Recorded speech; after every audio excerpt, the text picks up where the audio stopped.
الحمد للہ وکفا والصلاة والسلام علی عبادہ الذین اصطفیٰ خصوصاً علی افضلہم وخاتم النبیین محمد الامین وعلی آلہ وصحبہ اجمعین، اما بعد۔ سورہ بقرہ میں 5ویں رکوع سے شروع ہو کر جو مسلسل اور براہ راست خطاب بنی اسرائیل سے ہوا ہے، وہ جیسا کہ میں کئی مرتبہ عرض کر چکا ہوں 10 رکوعوں سے بھی زیادہ پر پھیلا ہوا ہے۔ چنانچہ 5ویں رکوع سے شروع ہو کر اور 15ویں رکوع کی ابتدائی 2 آیات بھی اس میں شامل ہیں۔ یہ تقسیم میں بیان کر چکا ہوں کہ ان کو 2 حصوں میں تقسیم کیا جا سکتا ہے۔ یہ خطاب جو ہے بنی اسرائیل کے ساتھ، اس کے ضمن میں پہلے رکوع یعنی 5ویں رکوع کی 7 آیات گویا کہ ام الخطاب کی حیثیت رکھتی ہیں۔ یہ جڑ ہے، بنیاد ہے، اساس ہے اس خطاب کی، جن میں کہ انداز ہے دعوتی، اس میں دعوت کا، دلجوئی کا، ترغیب کا، تشویق کا، اپیل کا انداز ہے۔ البتہ 6 رکوع سے شروع ہو کر اور 15ویں رکوع کے آغاز تک یہ مسلسل ایک فرد جرم ہے جو عائد کی گئی ہے، ان کے تاریخ کے مختلف حالات و واقعات کے حوالے سے، پھر ان میں مختلف مواقع پر اور مختلف ادوار میں جو گمراہیاں پیدا ہوئی، اخلاقی اور عملی اور اعتقادی اور علمی اور فکری، ان کا ایک اجمالی خاکہ ہے کہ جو ان 9.25 رکوعوں پر پھیلا ہوا ہے۔ ان میں سے بھی یہ پہلے 2 رکوع جو ہیں اس فرد جرم کے، 6 اور 7واں رکوع، یہ دونوں بہت آپس میں مربوط اور مسلسل ایک مضمون ان میں موجود ہے۔ اور یوں کہا جا سکتا ہے کہ قرآن مجید کا جو عام اسلوب ہے کہ کتاب احکمت آیاتہ ثم فصلت من لدن حکیم خبیر، یہ ایک ایسی کتاب ہے جس کی آیات پہلے محکم کی جاتی ہیں، پھر ان کی تفصیل بیان ہوتی ہے۔ تو یہاں اس فرد جرم میں بھی 2 حصوں میں ہم اسے تقسیم کر سکتے ہیں۔ پہلے 2 رکوع، ان میں گویا کہ اجمالاً وہ فرد جرم مکمل ہو جاتی ہے، بلکہ یہ کہ اس میں جو اللہ تعالیٰ کی طرف سے فیصلہ ہے وہ بھی گویا کہ سنا دیا جاتا ہے۔ البتہ پھر مزید رہ جائیں گے 7.25 رکوع، ان میں مزید اسی اجمال میں تفصیل کا رنگ بھی آپ کو ملے گا، کچھ اضافی چیزیں بھی ملیں گی، لیکن ایک اعتبار سے یہ دونوں رکوع جو ہیں آپس میں بہت پیوست ہیں مضمون کے اعتبار سے۔ یہی وجہ ہے کہ میں آج تلاوت کر رہا ہوں دونوں رکوعوں کی، اور کوشش ہوگی، اللہ تعالیٰ اس کو پورا کرانے والا ہے، کہ آج اور کل میں ہم ان دونوں رکوعوں کا مطالعہ مکمل کر لیں۔ اگرچہ مولانا امین احسن اصلاحی صاحب نے 8ویں رکوع کی پہلی آیت کو بھی اسی سلسلہ آیات کے ساتھ مربوط قرار دیا ہے، چنانچہ انہوں نے جو سیکشنز بنائے ہیں اپنی تفسیر میں، تدبر قرآن میں، اس میں ان دونوں رکوعوں کی 15 آیات کے ساتھ 16ویں آیت وہ بھی شامل کی گئی ہے جو 8ویں رکوع کی پہلی آیت ہے۔ لیکن میں نے جہاں تک غور کیا ہے، مجھے محسوس ہوتا ہے کہ جن لوگوں نے بھی یہ رکوعوں کے نشان معین کیے ہیں انہی کی تقسیم زیادہ مناسب ہے اور زیادہ درست لگتی ہے۔ ان 2 رکوعوں کے مضامین تو یقیناً باہم بہت پیوست ہیں اور مربوط ہیں، البتہ یہ کہ 8ویں رکوع سے ایک نیا سلسلہ مضمون ہے جس کے بارے میں انشاءاللہ جب اس مقام پر ہم پہنچیں گے تو میں اس کی وضاحت کروں گا۔ تو آئیے کہ پہلے ہم تلاوت کر لیں سورہ بقرہ کے 6 اور 7ویں رکوع کی۔ یہ جو فلم ہے آپ کے سامنے، یہ صرف 7ویں رکوع کی ہے، 6 رکوع کی ہے، 7واں اس میں شامل نہیں ہے،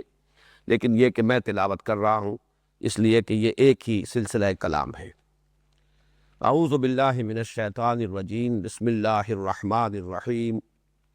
یا بنی اسرائیل اذکروا نعمتی التی انعمت علیکم وانی فضلتکم علی العالمین واتقوا یوما لا تجزی نفس عن نفس شیئا ولا يقبل منها شفاعة ولا یؤخذ منها عدل ولا هم ینصرون وَإِذْ نَجَّيْنَاكُمْ مِنْ آلِ فِرْعَوْنَ يَسُومُونَكُمْ سُوءَ الْعَذَابِ يُذَبِّحُونَ أَبْنَاءَكُمْ وَيَسْتَحْيُونَ نِسَاءَكُمْ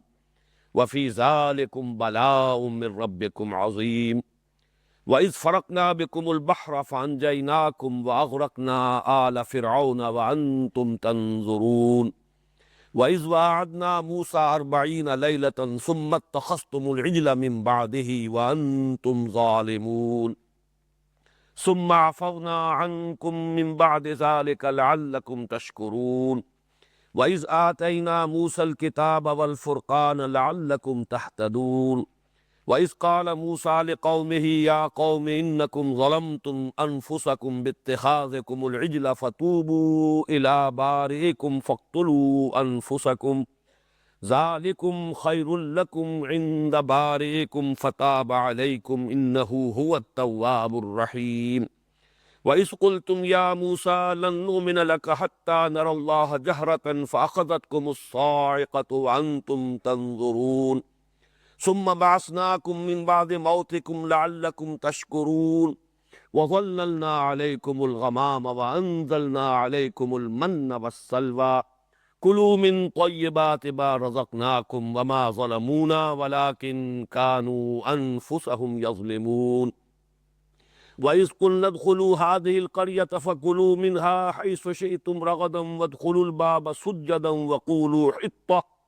وَقُولُوا حِطَّةٌ نَغْفِرْ لَكُمْ خَطَايَاكُمْ وَسَنَزِيدُ الْمُحْسِنِينَ فَبَدَّلَ الَّذِينَ ظَلَمُوا قَوْلًا غَيْرَ الَّذِي قِيلَ لَهُمْ فَأَنزَلْنَا عَلَى الَّذِينَ ظَلَمُوا رِجْزًا مِّنَ السَّمَاءِ بِمَا كَانُوا يَفْسُقُونَ وَإِذِ اسْتَسْقَىٰ مُوسَىٰ لِقَوْمِهِ فَقُلْنَا اضْرِب بِّعَصَاكَ الْحَجَرَ فانفجرت منه 12 عينا قد علم كل أناس مشربهم كلوا واشربوا من رزق الله ولا تعصوا في الأرض مفسدين وإذ قلتم يا موسى لن نصبر على طعام واحد فادع لنا ربك يخرج لنا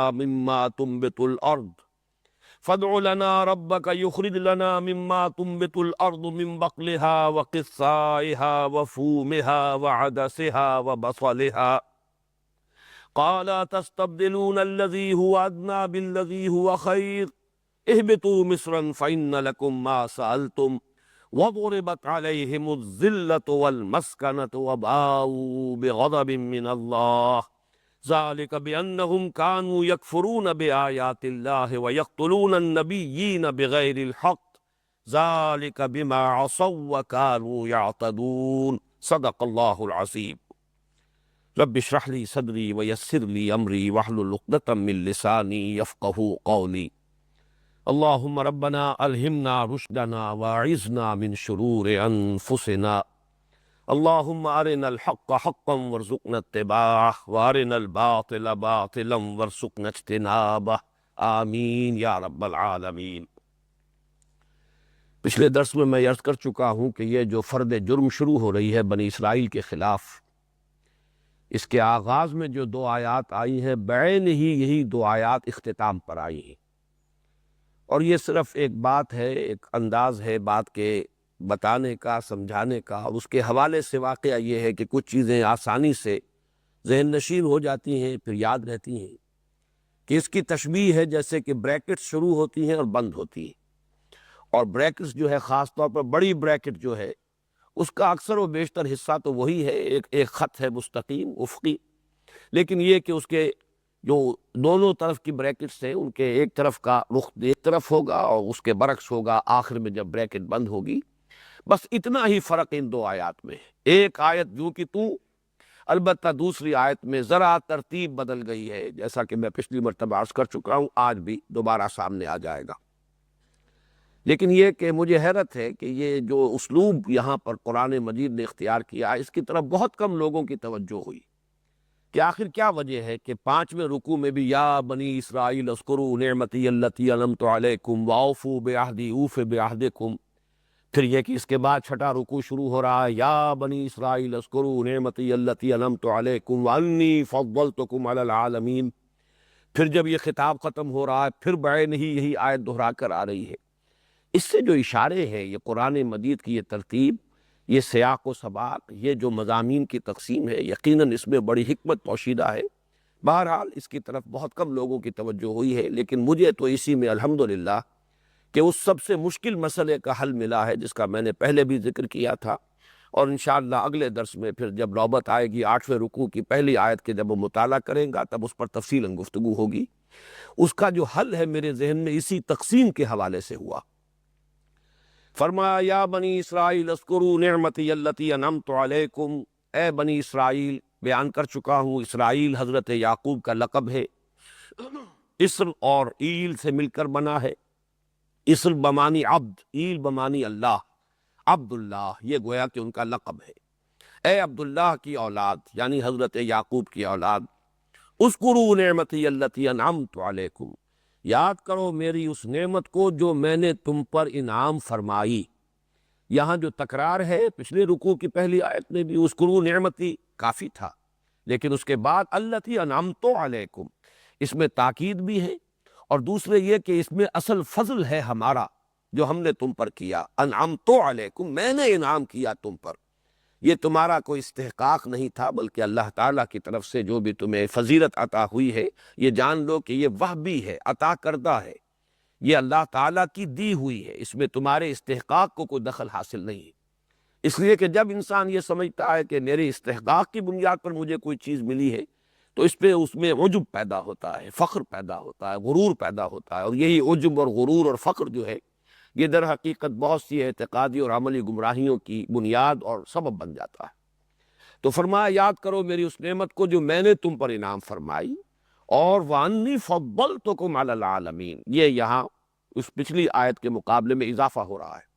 اور میں نے تو تمہیں تمام جہانوں پر فضیلت دی۔ اس میں سب سے پہلی بات یہ نوٹ کیجئے کہ یہ عربی زبان کا نحو کا ایک اسلوب ہے کہ بعض اوقات ظرف جو ہے اس کو جمع اس کی کر کے، لیکن اس میں مظروف کی جمع مراد ہوتی ہے۔ یہ ظرف ہے عالم، اور اس میں تمام انسان ہیں، عالم انسانیت، تمام اقوام اور مختلف جو بھی علاقے کے اندر نسلیں آباد ہیں۔ تو مراد تمام جہانوں سے کیا ہے؟ جہان کے تمام اقوام، تمام اقوام عالم، جمع یہاں پر عالمین آیا ہے، عالم کی جمع آیا ہے، مراد اصل میں اس عالم میں بسنے والے لوگ، عالم انسانیت میں جو اقوام شامل ہیں، جملہ اقوام عالم پر تمہیں فضیلت دی۔ اور فضیلت کس معنی میں ہے؟ یہ میں نعمت کے ضمن میں بھی پچھلے درس میں عرض کر چکا ہوں کہ اصل نعمت کیا ہے اللہ کی؟ نعمت ہدایت، اور یہی در حقیقت فضیلت ہے۔ جیسے کہ تفصیل سے میں نے پچھلی مرتبہ عرض کیا تھا، قرآن مجید سے بالخصوص سورہ حدید کی آیت نمبر 26 سے یہ ظاہر ہوتا ہے کہ اللہ تعالیٰ نے نبوت اور رسالت کے لیے خاص کر لیا حضرت ابراہیم کی نسل کو۔ یہ اب حضرت ابراہیم کے بعد انہی کی اولاد کی مختلف شاخوں میں نبوت و رسالت اور انزال کتب کا سلسلہ جاری رہا، شریعت انہی کو عطا ہوئی ہے۔ اس میں تھوڑا سا اضافہ کر لیجئے کہ اللہ تعالیٰ کی ہدایت کی صرف یہی ایک شکل نہیں ہے، یہ اس کی تکمیلی شکل ہے۔ ہدایت خداوندی کبھی حکمت کی شکل میں ہوتی ہے، جس کی ایک بڑی نمایاں مثال قرآن مجید میں حضرت لقمان کی ہے، وَلَقَدْ آتَيْنَا لُقْمَانَ الْحِكْمَةَ أَنِ اشْكُرْ لِلَّهِ۔ اور یہ بات سب کے نزدیک تقریباً مسلم ہے کہ وہ نہ نبی تھے نہ کسی نبی کے امتی تھے، ایک حکیم اور دانا انسان۔ اس اعتبار سے یہ ضروری نہیں ہے کہ دنیا کے ہر علاقے میں نبوت رہی ہو، اگرچہ یہ ہمیں معلوم ہے اصولاً کہ انبیاء اور رسول صرف وہی نہیں آئے ہیں دنیا میں کہ جن کا ذکر قرآن میں ہے، قرآن مجید کی نص ہے، بہت سے ایسے نبی ہیں جن کا ذکر قرآن میں نہیں ہے، بہت سے ایسے رسول ہیں جن کا ذکر قرآن میں نہیں ہے، لیکن یہ کہ یہ بھی لازم نہیں آتا کہ ہر قوم میں یا ہر علاقے میں نبی اور رسول آئیں۔ ہدایت خداوندی، چنانچہ جو الفاظ آتے ہیں اس عموم کے، اس میں لفظ نبوت نہیں ہے بلکہ نذیر، وَإِن مِّن قَرْيَةٍ إِلَّا خَلَا فِيهَا نَذِيرٌ، نہیں کوئی بستی ایسی جس میں کوئی نہ کوئی خبردار کرنے والا نہ آیا ہو۔ یا یہ کہ وَلِكُلِّ قَوْمٍ ہاد، ہر قوم کے لیے ہم نے ہادی بھیجے ہیں۔ تو ہادی ہونا، نذیر ہونا، یہ مستلزم نہیں ہے نبی اور رسول ہونے کو۔ بہرحال حضرت ابراہیم علیہ السلام کا معاملہ جیسا کہ میں عرض کر چکا ہوں، اب سے تقریباً 4، سوا 4، 4,500 برس قبل کا معاملہ ہے، اور جہاں تک تاریخ انسانی کا تعلق ہے، جو بھی اب تک ہمارے پاس مختلف ذرائع سے معلومات حاصل ہو سکی ہیں، وہ بھی تقریباً اسی دور سے متعلق ہے۔ گویا کہ حضرت ابراہیم علیہ السلام at the dawn of history جس کو ہم کہیں گے، کہ یہ گویا کہ طلوع ہے تاریخ انسانی کا، اس وقت اس دور سے حضرت ابراہیم کا تعلق ہے۔ حضرت نوح علیہ السلام، حضرت ہود، حضرت صالح اور بہت سے آئے ہوں گے انبیاء حضرت نوح کی اولاد میں، اس لیے کہ حضرت ابراہیم سے پہلے نبوت اور رسالت کا سلسلہ رہا ہے حضرت نوح کی نسل میں، اور حضرت نوح کے 3 بیٹوں کی نسلیں جو ہے وہ دنیا میں مختلف علاقوں میں پھیلی ہیں، تو وہاں بھی یقیناً نبی اور رسول آئے ہوں گے۔ حضرت نوح اور حضرت ابراہیم کے درمیان یہ ضروری نہیں ہے کہ صرف انہی کا ذکر جن کا قرآن میں آیا ہے صرف وہی رسول آئے ہو، یعنی حضرت ہود اور حضرت صالح، اور اسی طریقے سے اور دوسرے 2 ہی کا ذکر قرآن مجید میں ملتا ہے، اس لیے کہ تیسرے حضرت لوط ہے، وہ کنٹمپریری ہیں حضرت ابراہیم علیہ السلام ہی کے، بھتیجے ہیں اور آپ ہی کے زمانے میں آپ بھی پر ایمان لائے ہیں، اگرچہ وہ بھی رسول بنا کر بھیج دیے گئے قات علاقے کی طرف، لیکن یہ کہ اس دور میں تو نبوت اور رسالت دنیا کے دوسرے علاقوں میں بھی ہو سکتی ہے، لیکن حضرت ابراہیم علیہ السلام کے بعد قرآن مجید میں سورہ حدید کی آیت نمبر 26 سے یہ لازم آتا ہے کہ پھر نبوت اور رسالت حضرت ابراہیم کی نسل ہی میں رہی ہے۔ وَلَقَدْ أَرْسَلْنَا نُوحًا وَإِبْرَاهِيمَ وَجَعَلْنَا فِي ذُرِّيَّتِهِمَا النُّبُوَّةَ وَالْكِتَابَ،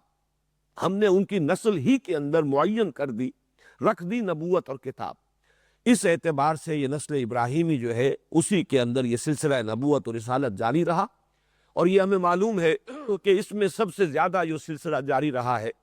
یہ حضرت اسحاق کے بیٹے حضرت یعقوب اور پھر ان سے جو نسل چلی ہے،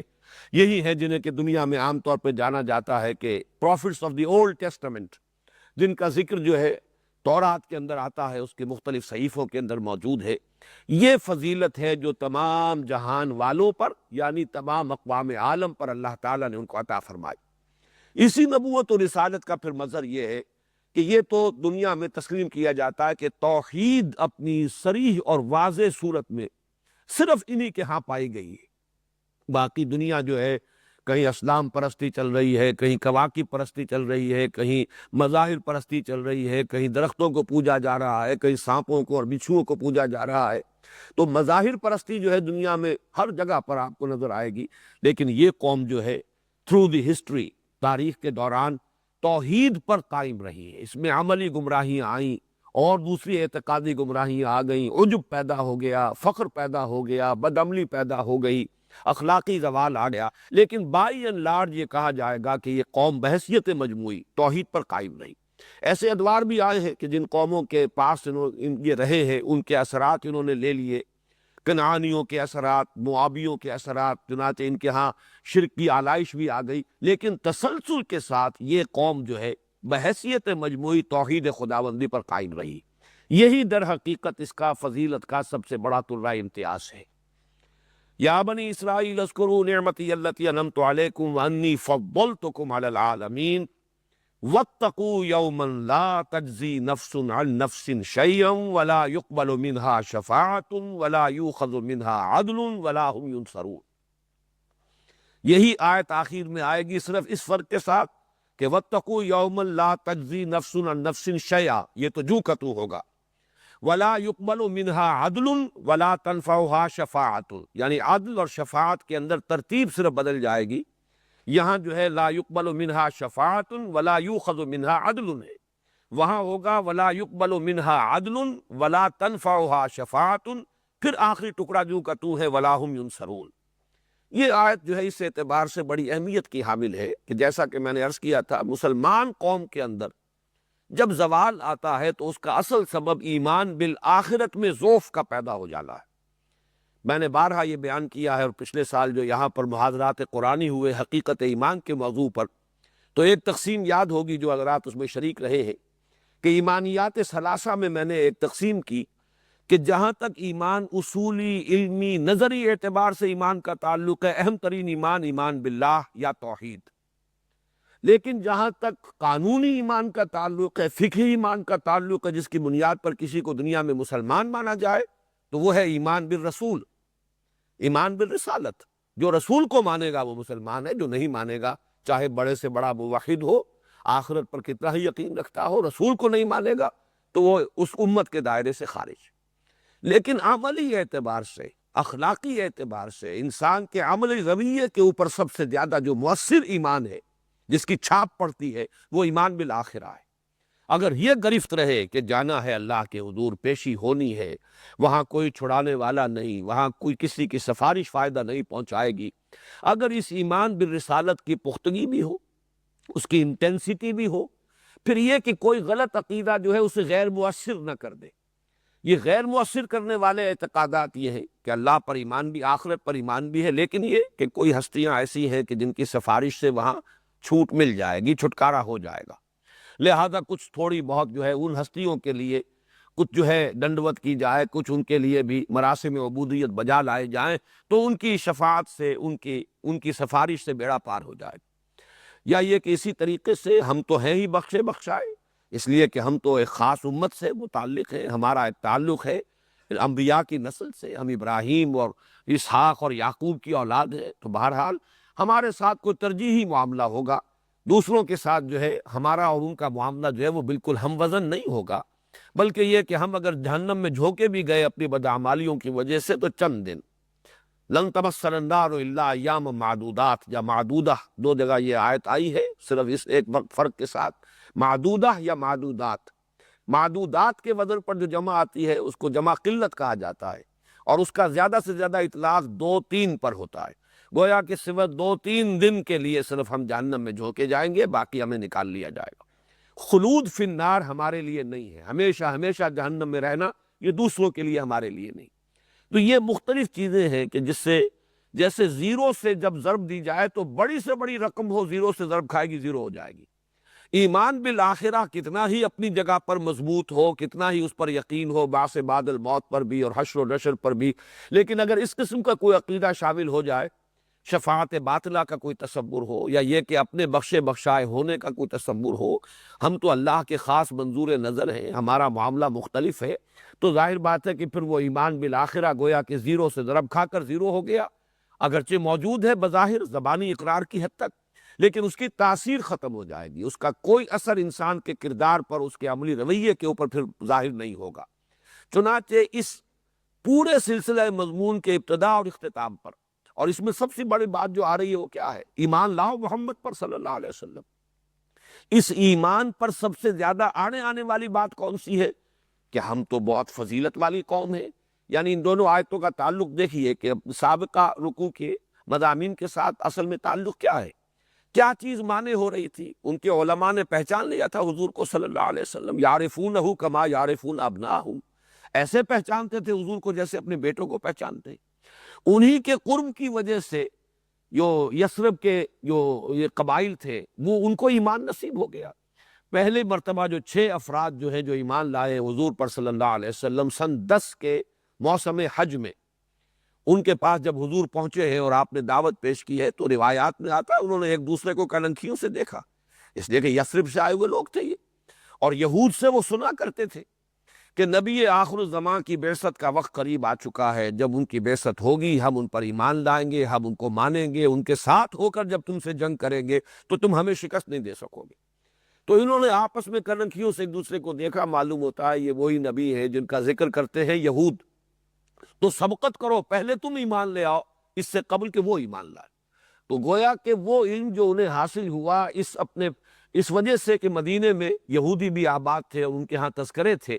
کہ نبی آخر زمان کی بعثت کا وقت قریب ہے، وہ ذریعہ بن گیا، وسیلہ بن گیا یہ علم ان کے سبقت الی الایمان کا۔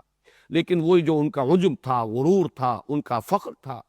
اپنی جو بھی نسلی برتری ہے اس کا جو تصور تھا، یہاں پر بھی نوٹ کیجئے اللہ تعالیٰ بھی فرما رہے ہیں کہ ہم نے تمہیں فضیلت دی، لیکن یہ فضیلت تمہارے کسی استحقاق کی بنیاد پر نہیں، ہماری عطا کردہ ہے۔ عطا کردہ شے وہ ہوتی ہے کہ جو دینے والا جب چاہے سلب بھی کر سکتا ہے، جیسے کہ قرآن مجید میں سورہ بنی اسرائیل میں آیا ہے وَلَئِن شِئْنَا لَنَذْهَبَنَّ بِالَّذِي أَوْحَيْنَا إِلَيْكَ، اے نبی اگر ہم چاہیں تو یہ وحی جو ہم نے کی ہے آپ کی طرف، یہ قرآن مبارک جو آپ کو ہم نے عطا کیا، جب چاہیں سلب کر لے جائیں، آپ کے حافظے سے محو کر دیں، آپ کے قلب سے سلب کر لیں، ہمارا اختیار کامل ہے۔ اس لیے کہ جو وہبی شے ہے، عطائی شے ہے، وہ جو بھی واہب ہے، عطا کرنے والا ہے، وہ جب چاہے اسے واپس بھی لے سکتا ہے۔ اسی اعتبار سے ہے وہ شعر بڑا پیارا کہ لائی حیات آئے قضا لے چلی چلے، اپنی خوشی سے آئے نہ اپنی خوشی چلے۔ یہ کوئی ہماری خانہ زاد شے نہیں ہے، ہمارا وجود، ہماری حیات، ہماری زندگی عطائی ہے، عطا کرنے والے نے دی ہے، جب تک اس کا وہ حکم ہے ہم رہیں گے، جب اس کا فرمان آئے گا ہم واپس لوٹ جائیں گے۔ تو اس اعتبار سے انی فضلتکم علی العالمین سے پہلے پھر تکرار کی گئی، انعمت علیکم، میں نے انعام فرمایا تم پر، یہ میری دین ہے، میری عطا ہے، اور یہ فضیلت عطائی ہے، یہ تمہاری استحقاقی نہیں ہے، تمہارے اپنا ذاتی جو ہے اس کی بنا پر نہیں ہے۔ اس اعتبار سے اب ان کے اندر ذرا سا ہوتا یہی ہے کہ مردی اور نامردی قدم فاصلے دارت، ہدایت اور گمراہی کے درمیان کوئی بہت لمبے چوڑے فاصلے نہیں ہوتے، بال برابر ذرا آدمی جو ہے یک لحظہ غافل گشتم و 100 سالہ راہم دور شد، قرآن نہیں کہہ رہا کہ فضیلت دی۔ اس اعتبار سے اگر ان کے اندر یہ خیال پیدا ہوا کہ we are the chosen people of the lord تو کوئی حرج نہیں، یقیناً اللہ نے انہیں پسند کیا۔ ان اللہ اصطفیٰ آدم و نوحا و آل ابراہیم و آل عمران علی العالمین، قرآن مجید خود کہہ رہا اللہ نے پسند کیا، چنا، انہیں برگزیدگی عطا فرمائی، لیکن بس یہیں سے ٹھوکر کھا کر اس کو اپنا ذاتی وصف سمجھ لینا اور اس کی بنا پر مغرور ہو جانا، اس کے بنا پر فخر جو ہے اپنے اندر پیدا ہو جانا، عجب، یہی چیز ہے کہ جو پھر ان کے پاؤں کی بیڑی بن گئی اور وہ حضور صلی اللہ علیہ وسلم پر ایمان لانے سے محروم رہے۔ اب اس میں ڈرایا جا رہا ہے، اس دن سے ڈرو، وہ دن وَاتَّقُوا يَوْمًا لَا تَجْزِي نَفْسٌ عَن نَفْسٍ شَيْئًا، اس دن کا خیال کرو کہ جس دن کوئی جان کسی جان کی طرف سے کوئی بدلہ نہ دے سکے گی، یعنی کام نہ آ سکے گی، جسے ہم کہتے ہیں اپنے محاورے میں وَاتَّقُوا يَوْمًا لَا تَجْزِي نَفْسٌ عَن نَفْسٍ شَيْئًا، کوئی جان کسی جان کے کام نہ آ سکے گی۔ یہ تجزی جو ہے نفس کے لیے چونکہ مؤنث کا صیغہ ہے، اسی اعتبار سے یہ چیز چونکہ قرآن مجید کے بڑی بنیادی تعلیمات میں سے ہے، میں چند اور مقامات کے حوالے سے اس مضمون کو موقت کر دینا چاہتا ہوں، اس لیے کہ جیسے کہ میں نے پہلے عرض کیا تھا حضور کی حدیث کے حوالے سے، یہ ساری گمراہیاں ہمارے اندر بھی پیدا ہو چکی، ہم بھی امت مرحومہ ہیں، جیسے وہ chosen people of the lord, جیسے ان کو یہ غرہ تھا، یہ بھی امت مرحومہ ہے، جو کچھ بھی ہے لیکن تیرے محبوب کی امت میں ہے، بس تیرے محبوب میں امت میں ہونے کی بنا پر ہمارا ایک استحقاق ہے اور ہمارے ساتھ ترجیحی سلوک ہونا چاہیے۔ اس اعتبار سے یہی مضمون جو 2 مرتبہ یہاں آیا ہے، جیسے میں نے پچھلے درس میں حوالہ دیا تھا وَاسْتَعِینُوا بِالصَّبْرِ وَالصَّلَاحِ، جیسے کہ پچھلے رکوع کے اختتام پر آیا بنی اسرائیل سے خطاب کر کے، وہی آیت آ جائے گی 19ویں رکوع کے شروع میں، یا ایھا الذین آمنوا استعینوا بالصبر والصلاح، اس لیے کہ دین کی بنیادی تعلیمات میں تو کوئی فرق و تفاوت نہیں ہے، اللہ تعالیٰ کے جو قوانین پہلے تھے وہ آج بھی ہیں، تمہیں بھی اب مدد کی ضرورت ہے مسلمانوں، اس لیے کہ تم پر بہت بڑا بوجھ آ رہا ہے، ذمہ داری آ رہی ہے، اب تم شہادت علی الناس کے منصب پر فائز کیے جا رہے ہو، اپنے اس مقصد کو اور مشن کو پورا کرنے کے لیے تمہیں مدد کی ضرورت ہے، لیکن مدد ملے گی صبر اور نماز سے، جیسے کہ کہا گیا بنی اسرائیل سے۔ اسی طریقے سے یہ آیت جو دو دفعہ آئی ہے بنی اسرائیل سے خطاب میں، وَاتَّقُوا يَوْمًا لَا تَجْزِي نَفْسٌ عَن نَفْسٍ شَيْئًا وَلَا يُقْبَلُ مِنْهَا شَفَاعَةٌ وَلَا يُؤْخَذُ مِنْهَا عَدْلٌ وَلَا هُمْ يُنصَرُونَ، بعین ہی یہی مضمون آپ کو مل جائے گا آیت نمبر 254 میں، مسلمانوں سے خطاب کر کے۔ آیت الکرسی جو ہے 255، اس سے جو پہلی آیت ہے، یا ایھا الذین آمنوا انفقوا مما رزقناکم من قبل ان یاتی یوم لا بیع فیہ ولا خلۃ ولا شفاعۃ والکافرون هم الظالمون، اہل ایمان اللہ کا تقوی اختیار کرو اور خرچ کر دو، لگا دو، کھپا دو، وہ چیز جو اللہ نے تمہیں دی ہے اس کے راستے میں صرف کر دو، اس سے پہلے کہ وہ دن آ دھمکے، جس دن نہ کوئی دوستی کام آئے گی، نہ کوئی لین دین ہوگا، نہ کوئی شفاعت فائدہ پہنچائے گی۔ تو یہ مضمون جو ہے اپنی جگہ پر انتہائی اہم ہے، چنانچہ 2 مرتبہ اگر بنی اسرائیل سے خطاب کر کے آیا تو جب مسلمانوں سے خطاب کا وقت آیا تو وہاں بھی وہی بات دہرائی گئی۔ ویسے یہ کہ مکی صورتوں میں یہ مضمون جو ہے بار بار آیا، وَلَا تَزِرُ وَازِرَةٌ وِزْرَ أُخْرَىٰ، نہیں اٹھائے گی کوئی جان کسی اور کے بوجھ کو، ہر ایک کو اپنا اپنا بوجھ اٹھانا ہے، اپنی اپنی گٹھلیاں جو ہیں اپنے اپنے کندھوں پر ہوں گی، نیکی ہے تو وہ بھی کسی کی نیکی دوسرے کو فائدہ نہیں پہنچائے گی، اور کسی کی اگر بدی ہے تو وہ بھی کسی دوسرے کے کھاتے میں نہیں ڈالی جائے گی۔ اسی طریقے سے فرمایا یوم لا ینفع مال ولا بنون الا من اتی اللہ بقلب سلیم، وہ دن کہ جس دن نفع نہیں پہنچائیں گے، نہ کوئی مال جو ہے مفید ہوگا، نہ بیٹے مفید ہوگے، نہ بیٹے کام آ سکیں گے، البتہ یہ کہ اگر اولاد صالح ہے اور اس کی تربیت میں اگر والدین کا اپنا بھی حصہ ہے تو وہ صدقہ جاریہ ہے، لیکن یہ ہے کہ محض کسی کا نیک ہونا جو ہے وہ دوسرے کے لیے مفید نہیں ہوگا، الا من اتی اللہ بقلب سلیم، مگر وہ سوائے اس کے کہ جو اللہ کے حضور میں حاضر ہوا ہے اپنے قلب سلیم کے ساتھ، دل پر میل نہ آنے دیا جائے، دل کے اندر، روح کے اندر آلودگی نہ آنے پائے، گناہوں کے اثرات جو ہے وہ اس کو ملوث نہ کر دے۔ اسی طرح وَاخْشَوْا یوماً، یہ سورہ لقمان کی آیت بڑی اہم ہے، وَاخْشَوْا یوماً لا یجزی والد عن ولدہ شیئا ولا مولود هو جاز عن والدہ شیئا، ڈرو اس دن سے جس دن کے کوئی والد جو ہے اپنے اولاد کے کام نہیں آ سکے گا، نہ اولاد اپنے والدین کے کام آ سکے گی، اس لیے کہ ہر ایک کو اپنی ذمہ داری، اپنی اکاؤنٹیبلٹی خود فیس کرنی ہے، جیسے کہ غور جگہ پر فرمایا کہ کلہم آتی ہے یوم القیامت فردا، ہر ایک کو وہاں انفرادی حیثیت سے پیش ہونا ہے، اور وہ تو 2 مقامات جو ہے قرآن مجید کے وہ بہت ہی لرزہ طاری کر دینے والے ہیں، جیسے کہ سورہ معارج میں بھی آیا ہے اور آخری پارے میں بھی آیا ہے، یوم یفر المرء من اخیہ وامہ وابیہ وصاحبتہ وبنیہ لکل امرئ منہم یومئذ شأن یغنیہ، جس دن کے بھاگے گا انسان اپنے بھائی سے بھی اور اپنی ماں سے بھی اور اپنے باپ سے بھی اور اپنی بیوی سے بھی اور اپنے بیٹوں سے بھی، ہر ایک کو پڑی ہوگی اپنی ہی دھن، اپنی ہی فکر ہوگی، ہر ایک کو جو ہے وہ بس اپنا انجام جو ہے اس کے بارے میں فکر ہو، دامنگیر ہوگا، کسی اور کے بارے میں وہ کچھ اس وقت سوچ بھی نہیں سکے گا۔ اس سے بھی زیادہ لرزہ طاری کر دینے والے الفاظ جو ہیں وہ سورہ معارج کے ہیں۔ یود المجرم لو یفتدی من عذاب یومئذ ببنیہ وصاحبتہ واخیہ وفصیلتہ التی تؤویہ ومن فی الارض جمیعا ثم ینجیہ کلا انہا لظی، جس دن کے انسان یہ چاہے گا، مجرم یہ چاہیں گے کسی طرح فدیے میں لے لیے جائیں ان سے اس کے بیٹے،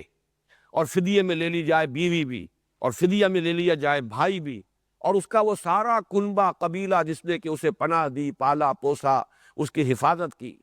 اور جو بھی زمین میں ہے کل تمام مخلوقات فدیے میں لے کر اور کسی طریقے سے اس کو نجات مل جائے۔ تو اب یہ کیفیت جو ہے جب تک کہ یہ سامنے نہ رہے اس وقت تک ایمان بالآخرہ جو ہے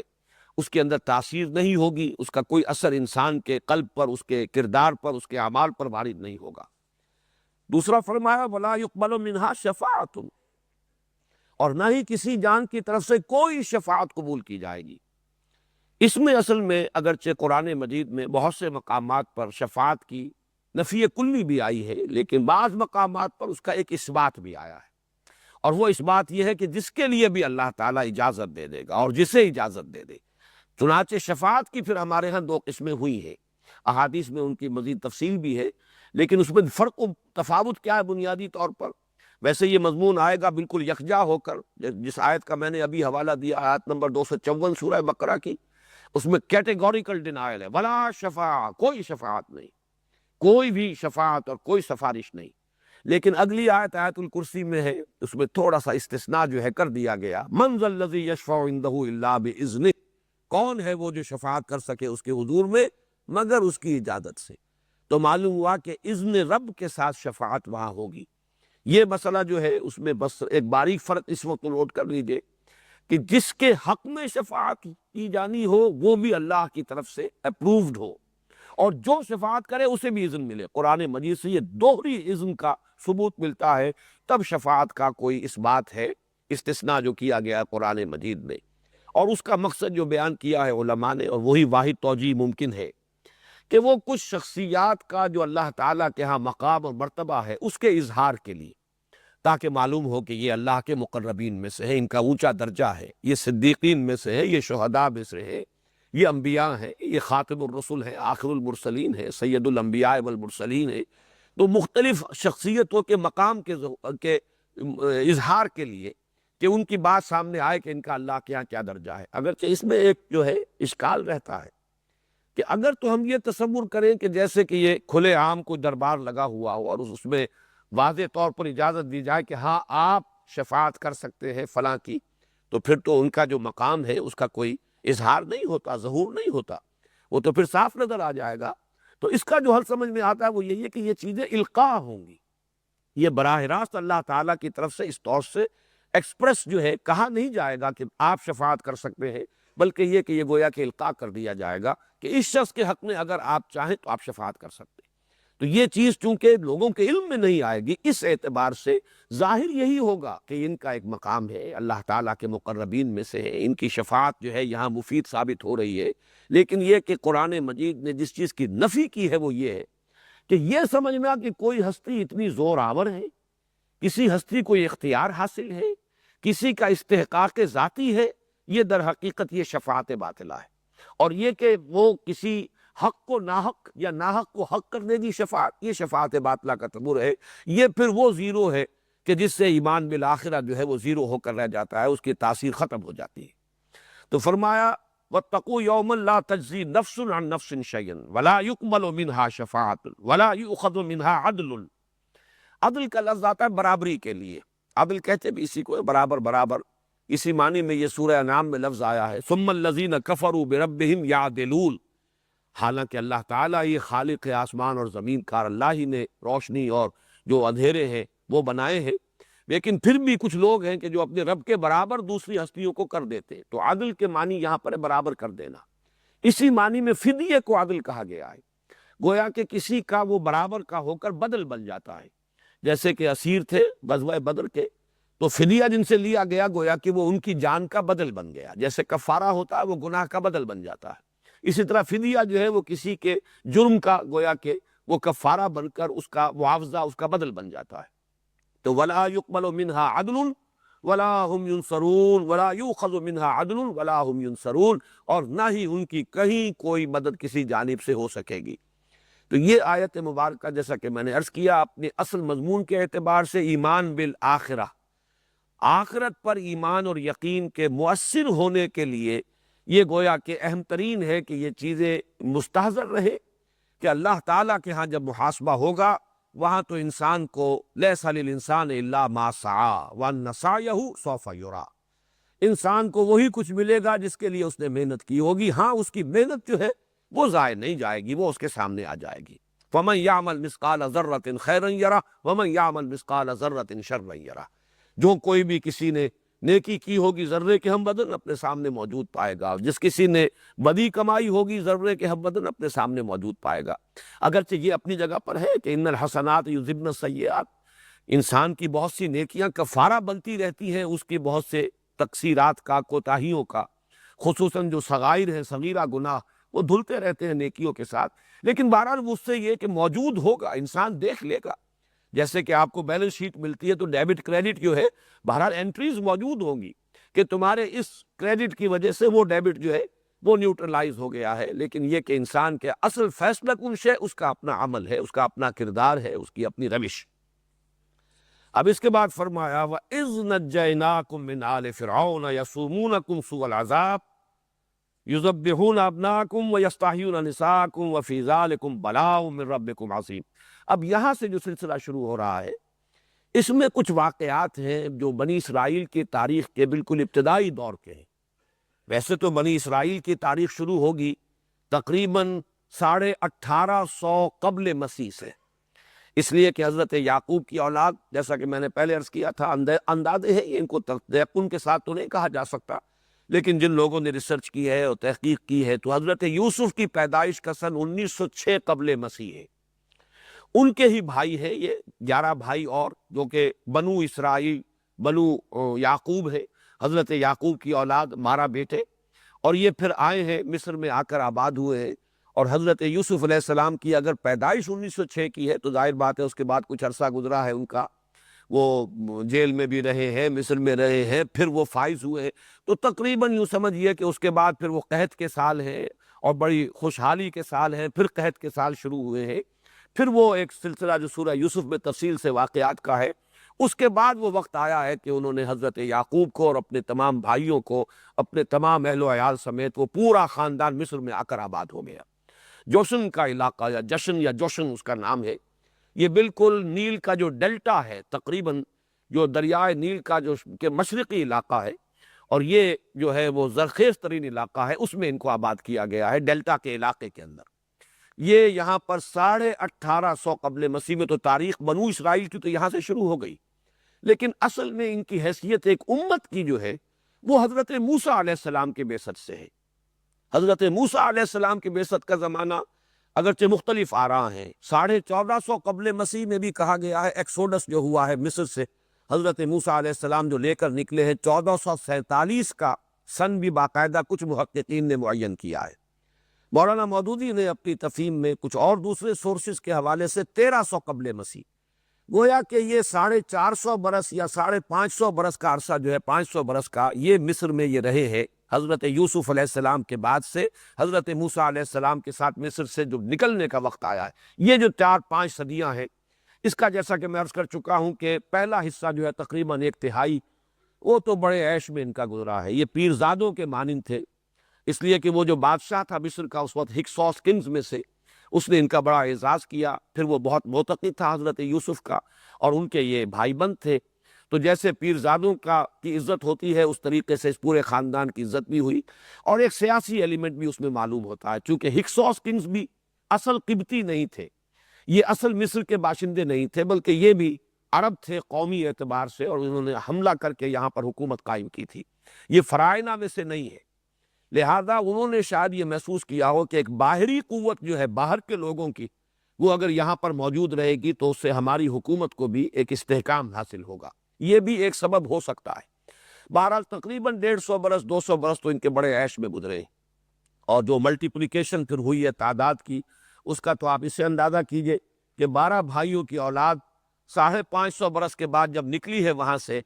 تو 6 لاکھ افراد، تورات کی یہ روایت ہے، قرآن مجید میں اس کا ذکر نہیں ہے، لیکن تورات میں 6 لاکھ افراد کی گنتی ہے 12 قبیلوں کی، فلاں قبیلے کے اتنے مرد اتنی عورتیں اتنے بچے، اور فلاں قبیلے کے اتنے مرد اتنی عورتیں اتنے بچے، 6 لاکھ افراد لے کر حضرت موسیٰ علیہ السلام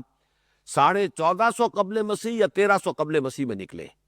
پھر ان کا سفر ہے یہ صحرائے سینا کے اندر، سینائی پیننسولا جو ہے اس کے مغربی ساحل کے ساتھ ساتھ، جو کہ مشرقی ساحل بنے گا خلیج سویس کا، اس کے ساتھ ساتھ آئے ہیں تقریباً ٹپ آف دی پیننسولا جو ہے جنوبی علاقہ، جیسے ہندوستان جو ہے ایک تکون بنتی ہے، جیسے انورٹڈ تکون بنے گی کہ اوپر چوڑی ہے اور نیچے جا کر وہ راس کماری، جسے آج کل وہ کنیا کماری کہتے ہیں، وہاں جا کر اس کی ٹپ بنتی ہے۔ اسی طرح یہ سینائی پیننسولا ہے، جزیرہ نمائے سینا، اس کے ایک طرف خلیج عقبہ چلی گئی ہے اور ایک طرف جو ہے یہ خلیج سویس، ان دونوں کے درمیان پھر یہ دونوں خلیجیں آ کر ملتی ہیں۔ بحر احمر جو ہے وہ گویا کہ پھر جنوب کی طرف یہ پورا بحر احمر ہے، تو ریڈ سی ہے۔ تو یہاں سے اس کے مغربی حصے میں سفر کیا ہے، تقریباً ٹپ کے پاس ہے وہ علاقہ جہاں پہ کوہ طور، وادی سینا، یہاں پھر ان کا پڑاؤ رہا ہے، اور یہاں پھر حضرت موسیٰ علیہ السلام کو بلا کر کوہ طور پر اللہ تعالیٰ نے تورات عطا فرمائی۔ تو یہ جو اس رکوع میں واقعات آ رہے ہیں، ان 2 رکوعوں میں، یہ سب کچھ دور سے متعلق ہے جبکہ مصر سے خروج ہوا ہے اور حضرت موسیٰ بنی اسرائیل کو لے کر نکلے ہیں۔ پھر یہ کہ صحرائے سینا کے اندر، بلکہ سینائی پیننسولا کہنا چاہیے، صحرا جو ہے وہ اس کا درمیانی علاقہ ہے، دونوں طرف جو ہے مشرقی ساحل بھی مغربی ساحل بھی، یہ کچھ پہاڑی سے علاقے ہیں، جیسے کہ حجاز کا علاقہ ہے عرب کا مغربی ساحل، تو یہ اس کے ساتھ ساتھ جو ہے نیچے آئے ہیں۔ تو اس میں جو وقت گزرا ہے اس کے یہ چند واقعات ہیں جن کا ذکر کیا جا رہا ہے۔ یہ نوٹ کر لیجئے کہ قرآن مجید نے نہ تو ان واقعات کی تفصیل دی ہے، ان میں سے بعض واقعات وہ ہیں جو سورہ اعراف میں قدر تفصیلاً بیان ہو چکے ہیں، یہاں صرف حوالہ آ رہا ہے۔ دوسرے یہ کہ ان واقعات کی تاریخی تدریج بھی نہیں ہے، اگرچہ ہے اسی دور کے واقعات، لیکن یہ کہ کسی کا ذکر پہلے ہے کسی کا بعد میں ہے۔ قرآن مجید میں تاریخ جو ہے انبیاء کی بھی اس ترتیب کے ساتھ ہمیشہ لازماً بیان نہیں ہوئی ہے، بعض مقامات پر ایسا بھی، جیسے سورہ اعراف کے اندر جو ترتیب ہے ان رسولوں کی، حضرت نوح، حضرت ہود، حضرت صالح، پھر حضرت لوط، حضرت شعیب، حضرت موسیٰ، اسی ترتیب سے بات ہوتی ہے۔ لیکن یہ کہ بعض جگہوں پر ترتیب جو ہے اس کے برعکس ہے، پہلے ذکر کسی اور کا ہو گیا، بعد میں کسی اور کا ہو گیا۔ سورہ شعراء میں سب سے پہلے حضرت موسیٰ کا ذکر ہے، پھر کہیں حضرت ابراہیم کا آ گیا، پھر کچھ تذکرہ جو ہے چلا ہے، مختلف جگہوں پر ہے۔ تو قرآن نے تاریخ کا انداز اختیار نہیں کیا ہے، بلکہ وہ واقعات کے جو لوگوں کے علم میں تھے اور انہی کا صرف حوالہ دینا مقصود ہے، اس لیے کہ جیسا کہ میں نے لفظ بار بار استعمال کیا، یہ فرد جرم ہے جو ان پر عائد کی جا رہی ہے، کہ اب جو ہم تمہیں معزول کر رہے ہیں اس منصب سے کہ جس پر 2000 برس تک تم فائز رہے ہو، تو یہ ہے تمہارے وہ کرتوت۔ باقی تورات میں جو کتاب ہے دی بک آف ایکسوڈس، کتاب الخروج یا سفر الخروج، اس کے اندر یہ سارے تفصیلات جو ہیں، اگرچہ ہم 100% ان کے اوپر ڈیپینڈ نہیں کر سکتے کہ وہ تفصیلات ساری صحیح ہیں، لیکن یہ کہ جو چیز قرآن مجید سے متصادم نہ ہو اس کے بارے میں یہی ہوگا کہ ہم اس کو تسلیم کر لیں گے۔ جیسے کہ حدیث میں بھی حضور صلی اللہ علیہ وسلم نے فرمایا ہے کہ روایت کرو بنی اسرائیل سے، فلا حرج، اس میں کوئی حرج نہیں ہے، البتہ جس بات کی قرآن مجید میں نفی ہو گئی ہے اس کو ہم رد کر دیں گے۔ اذان سن لیجئے۔ وَإِذْ نَجَّيْنَاكُمْ مِنْ آلِ فِرْعَوْنَ يَسُومُونَكُمْ سُوءَ الْعَذَابِ يُذَبِّحُونَ أَبْنَاءَكُمْ وَيَسْتَحْيُونَ نِسَاءَكُمْ وَفِي ذَلِكُمْ بَلَاءٌ مِّن رَبِّكُمْ عَظِيمٌ۔ اس میں چونکہ پہلی مرتبہ لفظ آل فرعون آ رہا ہے، تو جیسے بنی اسرائیل کی ہم نے پوری وضاحت کی، اسی طریقے سے آل فرعون کا مفہوم بھی معین کر لیجئے۔ فرعون یہ ایک طرح کا لقب ہے کہ جو مصری شہنشاہوں کا تھا، جیسے قیصر روم یا ایران کے لیے کسریٰ یا روس کے بادشاہوں کا زار، مختلف جو ہے یہ تبع، یہ متبابع آ رہے ہیں یمن کے، اسی طریقے سے فرعون۔ لیکن یہ وہی لوگ کہ جو اصل تھے مصر کے رہنے والے قبطی، باقی جو باہر سے لوگ آ کر حکمران ہو گئے تھے انہیں فرعونہ نہیں کہا گیا، یہ ان کا اسی لیے لقب نہیں ہے۔ وہ قرآن مجید نے بھی سورہ یوسف میں کہیں لفظ فرعون استعمال نہیں کیا، وقال الملک کو کہا بادشاہ نے۔ یہ انہیں تاریخ والے بھی کہتے ہیں یہ علیحدہ ایک تھا معاملہ، اور ان کو ہکسوس کنگز کہتے ہیں، چرواہے بادشاہ۔ آل کے لفظ کو بھی سمجھ لیجئے کہ یہ لفظ جو ہے ہمارے ہاں خاص طور پر اہل تشیع نے اس کو ایک مفہوم دے دیا ہے کہ آل محمد صلی اللہ علیہ وسلم سے مراد جو ہے وہ صرف حضرت علی کی نسل جو ہے وہی آل محمد میں شامل ہوگی رضی اللہ تعالی عنہ، لیکن یہ بات صحیح نہیں ہے۔ آل کا اصل جب لفظ جو ہے وہ اس کا مفہوم ہے آل یعولو، اور آبا یعوبو سے یہ بہت قریب ہے۔ آبا یعوبو لوٹنا، آئبونا تائبونا لربنا حامدون، جب سفر سے واپس آتے تھے حضور صلی اللہ علیہ وسلم تو گھر میں داخل ہوتے ہوئے جو آپ کی زبان پر الفاظ حمد ہوتے تھے اللہ کے شکر کے، اس میں آئبونا تائبونا، ہم لوٹ کر آ رہے ہیں اپنے رب کی طرف توبہ کرتے ہوئے، یعنی گھر میں بھی گھر کے والوں کی طرف بھی آ رہے ہیں، اپنے رب کی طرف بھی آ رہے ہیں، ہر وقت انسان کو توبہ کرنی ہے۔ تو آبا یعوب و آل یعولو لوٹنا، اسی سے لفظ تعویل بنا ہے، کسی شے کے اصل مفہوم کی طرف اسے لوٹانا، یہ تعویل ہے، جس کی وضاحت جو ہے میں تعارف قرآن کے ضمن میں تفسیر اور تعویل کے فرق میں اس لفظ کی وضاحت کر چکا ہوں۔ تو آل کہتے ہیں کسی بڑی شخصیت کے تمام متبعین منتسبین جو بھی اس کی طرف اپنے آپ کو منسوب کریں، بڑے بڑی شخصیتیں ہیں، بڑی ان کا مقام اور مرتبہ ہے، تو ان کے احباب ہیں، رفقا ہیں، ان کے اعوان و انصار ہیں، ان کے منتسبین ہیں، ان کے عقیدت مند ہیں، وہ سب کے سب اس کی آل شمار ہوں گے، جو بھی ان کے تابعین ہیں اور جو بھی ان کی طرف اپنے آپ کو منسوب کرتے ہیں۔ اس معنی میں آل فرعون کا مطلب جو ہے وہ ہے فرعونی، فرعون والے، فرعون کے متبعین، فرعون کے لاؤ لشکری، فرعون کے قوم کے سردار، اس معنی میں قرآن مجید میں یہ لفظ آیا ہے بار بار، اور اسی لفظ کی سے در حقیقت نفی ہو جاتی ہے کہ آل فرعون سے مراد صرف فرعون کی نسل نہیں ہے، بلکہ یہ کہ وہ تمام قوم جو ہے اس کے اندر جو ان کا وہ طبقہ تھا کہ جو سرداروں کا طبقہ تھا، ملاؤ جو ان کے سردار تھے، جو درباری تھے، اور جو بڑے بڑے ان کے سپہ سالار تھے، بڑے فوجی جو ہے ان کے منصبدار تھے، ان سب کو آل کہا گیا ہے۔ اس سے لفظ جو ہے اس کے قریبی اہل، اہل کسی بھی شخص کے گھر والے جو ہے وہ اہل ہیں، یہ آل اور اہل ویسے تھوڑا سا فرق ہے، اور اسی میں اہل و عیال والا جو لفظ ہے، آلہ یعیلو کا مطلب بھی ہوتا ہے عیال دار ہونا، اور اس کے اندر تندستی کا مفہوم بھی ہے، اس لیے کہ جس کی زیادہ اولاد ہو جائے گی ظاہر بات ہے کہ اس کے اوپر معیشت کا بوجھ زیادہ پڑے گا، معاش کے لیے اسے زیادہ بھاگ دوڑ کرنی پڑے گی، تو اعلیٰ یعیلو جو ہے اس کا مفہوم یہ بھی ہے۔ تو یہ الفاظ جو ہے عربی زبان میں جو جن کے مادے قریب ہوتے ہیں، مفہوم کے اعتبار سے بھی ان میں بڑا قرب ہوتا ہے، ان میں نسبت ہوتی ہے۔ تو آل فرعون سے مراد یہاں جو مصر کا اس وقت کا حکمران طبقہ تھا، یہ میں جیسا کہ پہلے بھی عرض کر چکا ہوں کہ 200-250 یا 150-200 برس تو گزرے ہیں ان بنی اسرائیل کے مصر میں بڑے ٹھاٹھ کے ساتھ، آرام کے ساتھ، عیش کے ساتھ، پھر وہاں ایک انقلاب آیا ہے جس کو آج کی اصطلاح میں ہم کہہ سکتے ہیں نیشنلسٹ ریولوشن۔ پھر وہاں کی جو اپنے قوم کے لوگ تھے انہوں نے پھر ان کا تختہ الٹ دیا حکومت کا، ہکسوس کنز کی بادشاہی ختم ہوئی، ان کو وہاں سے مار بھگایا گیا۔ اب ظاہر بات ہے جو ان کے مراعات یافتہ طبقات تھے جو سابقہ بادشاہوں کے، اب وہ معتود ہو گئے، ان پر عتاب، لہذا وہاں سے پھر ان پر تنگی شروع ہوئی، سختی کرنی شروع کی گئی، اور ان کے لیے جو ہے ہر طرح کی پرسیکیوشن، ان کو اپنے نوکر چاکر بنا لیا گیا، ان سے کھیتوں میں کام لیتے تھے، انہی سے یہ جو ہے تعمیرات کے اندر کام لیتے تھے، بیگار لیتے تھے، یہ سارا کام جو ہے اس کو آج کی اصطلاح میں ہم سمجھ سکتے ہیں کہ جیسے کہیں پر اس طرح کا کوئی اگر نیشنلسٹ ریولوشن آتا ہے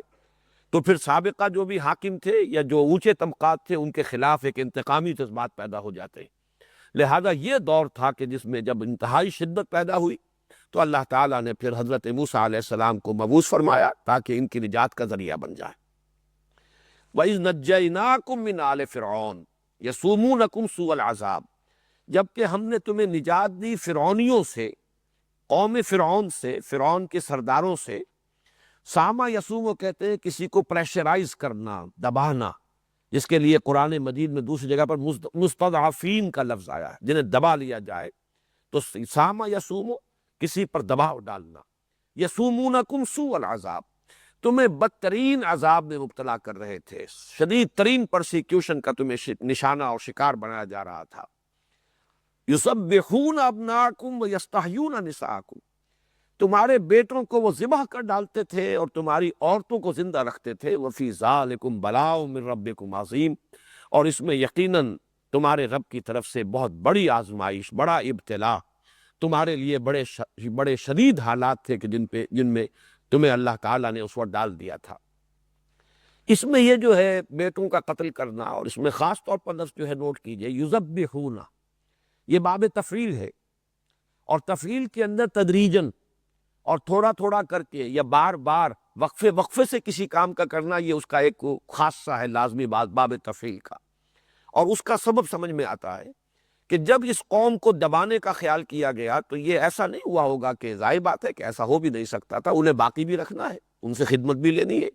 انہیں اپنا غلام بنا کر رکھنا ہے، استخدام جو ہے وہ مقصود ہے، تو انہیں ختم تو نہیں کر دینا۔ تو جیسے جیسے وہ دیکھتے ہوں گے کہ یہ قوم اب پھر ذرا پنپ رہی ہے، تو پھر ان کے ایک نسل کو قتل کر دینا کہ اب فلاں وقت تک کے لیے جتنی اولاد ان کے ہاں پیدا ہو نرینہ، اسے قتل کر دیا جائے۔ تو گویا کہ یہ اس قوم کی طاقت کو توڑنے کے لیے پے بپے وقفے سے اس قسم کے اقدامات ہوئے، اسی لیے یذبحون ابناءکم، وہ ذبح کر ڈالتے رہے تمہارے بیٹوں کو، یعنی یہ انداز اختیار کیا گیا ہے کہ یہ پے بپے ہوا ہے۔ اور 2 مرتبہ کا جو ہے اس قسم کا معاملہ، یہ تو قرآن مجید سے ثابت ہے۔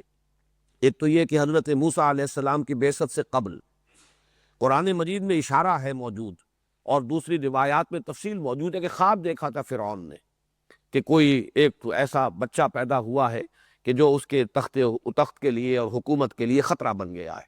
تو اس کے بعد اس نے یہ فیصلہ کیا کہ یہ بنی اسرائیل میں جو بھی بیٹا پیدا ہو اسے قتل کر دیا جائے۔ چنانچہ قرآن مجید میں وضاحت سے ہے کہ موسیٰ کو اللہ تعالیٰ نے وحی فرمائی، اوحینا الی موسیٰ ان اقذفیہ، کہ اس کو اپنے بچے کو جب تک تو کوئی تمہیں اندیشہ نہ ہو دودھ پلاتی رہو، اپنے پاس رکھو، جب بھی کہیں پکڑ دھکڑ دیکھو کہ کوئی تلاشی ہو رہی ہے اور کوئی کارندے فوج کے پیادے آ گئے ہیں حکومت کے تلاشی لیتے ہوئے کہ کوئی بچے اس دوران میں تو پیدا نہیں ہوئے ان کے ہاں، تو اسے صندوق میں رکھ کر اور دریا میں ڈال دینا، یہ ہمارے ذمے ہے، ہم اس کی حفاظت کریں گے اور تمہارے پاس لوٹا کر بھی لے آئیں، رادوہ الیک، ہم لے آئیں گے واپس تمہاری طرف۔ تو اس اعتبار سے یہ ایک تو اس موقع پر ہوا ہے۔ دوسرے، خود قرآن مجید سے یہ ثابت ہے، سورہ اعراف میں جب حضرت موسیٰ علیہ السلام نے دعوت دینی شروع کی ہے، دعوت نبوت و رسالت، اور آپ کی دعوت جو ہے پھیل رہی تھی، اور اس سے کچھ اندیشہ یہ ہو رہا تھا کہ شاید آل فرعون کے بھی کچھ لوگ جو ہے وہ متاثر ہو رہے ہیں۔ ظاہر بات ہے کہ دعوت حق ہے، اس کے لیے تو کوئی بیریئرز نہیں ہے، وہ نسل بیریئر نہیں بن سکتی، ہر نسل کے اندر کچھ سلیب الفطرت لوگ موجود ہوتے ہیں۔ تو یہ کہا کچھ سرداروں نے، کچھ درباریوں نے کہ اے فرعون، کیا تو اس کو موسیٰ کو اسی طرح چھوٹ دیے رکھے گا؟ اگر تو نے اس کو چھوٹ دیے رکھی تو یہ تو تیرا دین بھی ختم کر دے گا اور تیرے لیے بہت بڑا خطرہ بن جائے گا۔ تو چونکہ اس کو یہ بات بھی سمجھ لیجئے کہ 2 فرعون ہیں، اب جدید تحقیقات سے ثابت ہوا ہے کہ فرعون موسیٰ ایک نہیں، جس کے گھر میں پرورش پائی وہ باپ تھا، اور اس کے بعد اس کے ہاں بھی بیٹا ہو گیا، اس وقت تک وہ لاولد تھا، اور اسی وجہ سے موسیٰ جس نے کہ پھر پالا ہے، جو فرعون کی بیوی جس کا ذکر قرآن مجید میں موجود ہے سورہ تحریم میں، تو اس نے بڑی اسی اپیل کے تحت کہ اس بچے کو قتل نہ کرو، اندازہ اسے ہو گیا تھا فرعون کو کہ یہ بچہ جو ہے یہ اسرائیلی ہے، اور یہ اس طریقے سے اگر بچے گا تو ہو سکتا ہے کہ وہی یہ بچہ بن جائے کہ جس کے بارے میں نے خواب دیکھا، جس اندیشے سے سینکڑوں کو قتل کیا ہے۔ لیکن معلوم ہوتا ہے کہ محبت بہت تھی حضرت آسیہ سے اسے، اور ظاہر بات ہے کہ یہ یعنی ایک بیوی کی محبت جو ہے وہ بہت سے مطالبات منوا لیتی ہے شوہر سے، تو مت قتل کرو اسے، قرۃ عین لی و لک، یہ میری اور تیری آنکھوں کی ٹھنڈک بنے گا، تو اس کے لیے اس کو ابھی چھوڑ دو۔ تو اس لیے اللہ تعالیٰ نے بچا لیا حضرت موسیٰ کو، تو پرورش پائی ہے اس کے ہاں، پھر اس کے ہاں خود ایک بیٹا ہوا ہے، اور وہ پھر بہت بوڑھا ہو گیا تھا وہ فرعون، تو اس نے پھر تخت و تاج سے علیحدگی اختیار کر کے اپنے بیٹے کو حکومت سے ملوا دی تھی۔ حضرت موسیٰ جب واپس آئے ہیں مدین سے، اور راستے میں پھر نبوت سے سرفراز ہوئے ہیں اور حکم ملا ہے کہ جاؤ اذهب الی فرعون انہ طغی، تو یہ دوسرا فرعون ہے بیٹا، اور یہ فرعون جو ہے یہ پلا ہے حضرت موسیٰ کے ساتھ، اور اسے انتہائی محبت تھی، جیسے کہ بڑے بھائی سے چھوٹے بھائی کو محبت ہوتی ہے، حضرت موسیٰ سے بڑی طبعی محبت تھی۔ لہذا جب کہا گیا درباریوں کی طرف سے کہ اسے مت چھوڑے رکھو، موسیٰ کو موقع نہ دو، یہ تو تمہارے دین کو بدل دے گا، فساد کھڑا کر دے گا زمین میں، تو اس نے کہا نہیں گھبراؤ نہیں، یہ کیا ہے بنی اسرائیل سے ہمیں اندیشے کی کیا بات ہے، ہم ان پر پوری طریقے سے قابو یافتہ ہیں،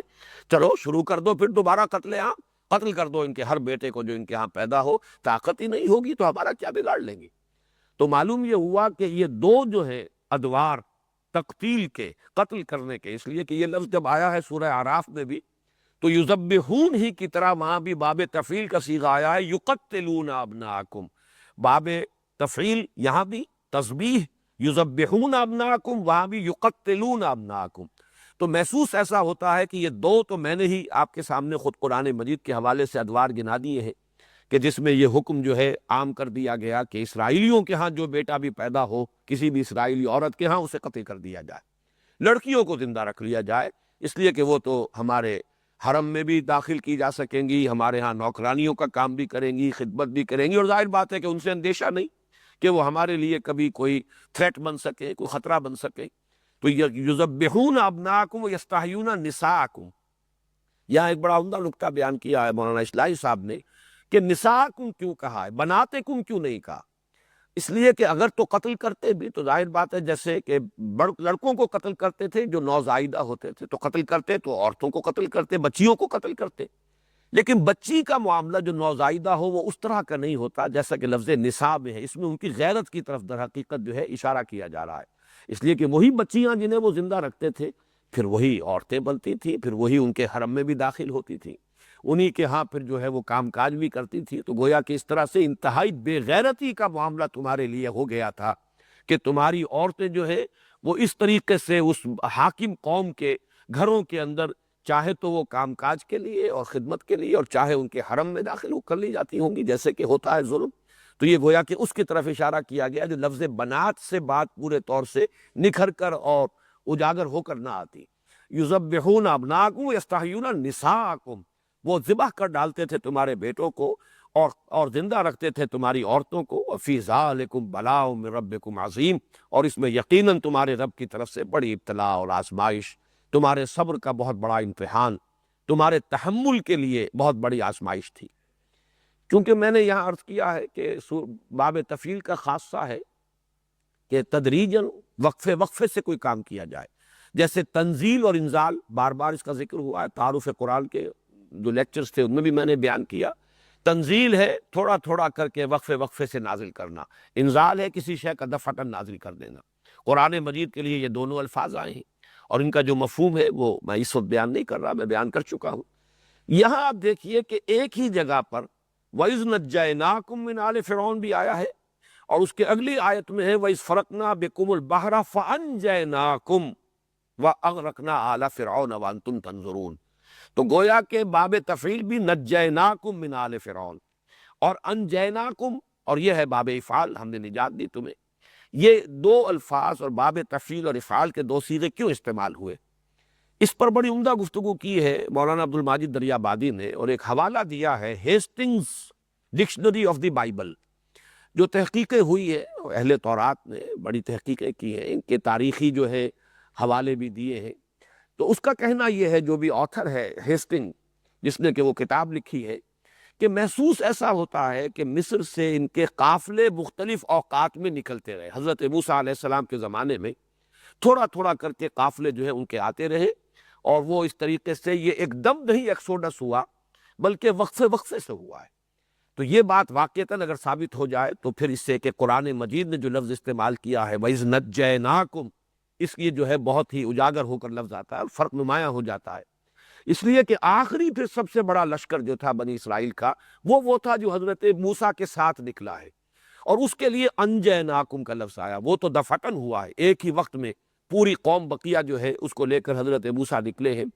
تو میں جب یہ پڑھ رہا تھا تو میرا ذہن منتقل ہوا کہ میں ہی یہی معاملہ تھا خود حضور صلی اللہ علیہ وسلم کا۔ آپ کو جب ہجرت کی اجازت ملی ہے تو پہلے جو ہے اجازت عام تھی، چنانچہ آپ نے مسلمانوں کو اجازت دے دی کہ یثرب کی طرف ہجرت کر جاؤ، قافلے جاتے رہے، ایک ایک قافلہ جا رہا ہے، پھر کچھ لوگ جا رہے، پھر کچھ لوگ چلے گئے، خود آپ آخری وقت تک ایکسپریس اپروول جس کو کہا جائے، یعنی اجازت جو ہے صراحت کے ساتھ اس کے منتظر رہے۔ تو معلوم ایسا ہوتا ہے کہ شاید وہاں سے بھی ایسا ہی ہوا ہو کہ ایکسوڈس جو ہے وہ پہلے کچھ مختصر قافلے وہاں سے جیسے جیسے موقع انہیں ملا ہے وہ نکلتے رہے ہو، اور پھر آخری قافلہ جو ہے وہ حضرت موسیٰ علیہ السلام کے ساتھ نکلا ہو۔ ویسے اس میں میرا ذہن ایک اور بات کی طرف بھی گیا ہے، اور وہ یہ کہ جو قرآن مجید کے دوسرے مقامات پر تفصیل آئی ہے، 7 معجزات ہیں جو آل فرعون کو حضرت موسیٰ علیہ السلام کے ذریعے سے دکھائے گئے۔ ویسے تو 9 ہیں معجزے حضرت موسیٰ کے، لیکن 2 معجزے تو وہ تھے جو ابتدا میں دیے گئے، اور جو کہ آپ نے جاتے ہی پہلے جو ہے فرعون کے دربار میں جب آپ پہنچے ہیں اور دعویٰ کیا ہے کہ میں اللہ کا رسول ہوں، اور اس نے کہا ہے کہ تمہارے پاس کیا ثبوت ہے، کیا سند ہے، تو وہ آپ نے عصا کا معجزہ اور اپنا وہ جو ید بیضا کا معجزہ، یہ تو دونوں اسی وقت جو دکھائے ہیں جب نبوت سے سرفراز ہوئے ہیں حضرت موسیٰ علیہ السلام، اسی وقت یہ دونوں معجزے عطا کر دیے گئے۔ لیکن بعد میں 7 اور ہیں، مختلف قسم کے عذاب آتے رہے۔ حضرت موسیٰ علیہ السلام کی دعاؤں سے پھر وہ ٹلتے تھے، کوئی عذاب آ گیا ہے، کہیں چیچڑیوں کا عذاب آ گیا ہے، کہیں میڈکوں کا عذاب آ گیا ہے، کہیں خون کا عذاب آیا ہے، کہیں ان کے اوپر قحط کا عذاب آیا ہے۔ تو مختلف قسم کے جو عذاب آتے رہے ہیں، اس سے تدریجاً آل فرعون پر حقیقت منکشف ہوتی چلی گئی کہ یہ موسیٰ کوئی عام آدمی نہیں ہے، ان کا دعویٰ صحیح معلوم ہوتا ہے، اور اس لیے یقیناً تدریجاً جو ہے ان کی پرسیکیوشن میں اور جو تشدد ہو رہا تھا بنی اسرائیل پر، اس میں کمی آئی ہوگی مجموعی اعتبار سے۔ تو گویا کہ وہ جو دباؤ تھا، یسومونکم سوء العذاب، وہ دباؤ تدریجاً جو ہے اس میں ریلیف آیا ہے، تھوڑا تھوڑا کر کے اس کی شدت کے اندر کمی ہوئی ہے، اور پھر آخری نجات وہ ہے کہ جو پھر وہ ایکسوڈس جسے کہا گیا ہے کہ حضرت موسیٰ علیہ السلام کے ساتھ پوری قوم جو ہے وہ مصر سے باہر آ گئی۔ بہرحال یہ نجیناکم اور انجیناکم، یہ 2 الفاظ آئے ہیں بہت قریب، اور قرآن مجید میں کوئی بھی فرق جو ہے لفظی وہ بغیر کسی بنیاد کے نہیں ہوتا، کوئی نہ کوئی سبب ہے، اس میں انسان غور کرے، فکر کرے تو اس کے بہت سے پہلو سامنے آ سکتے ہیں۔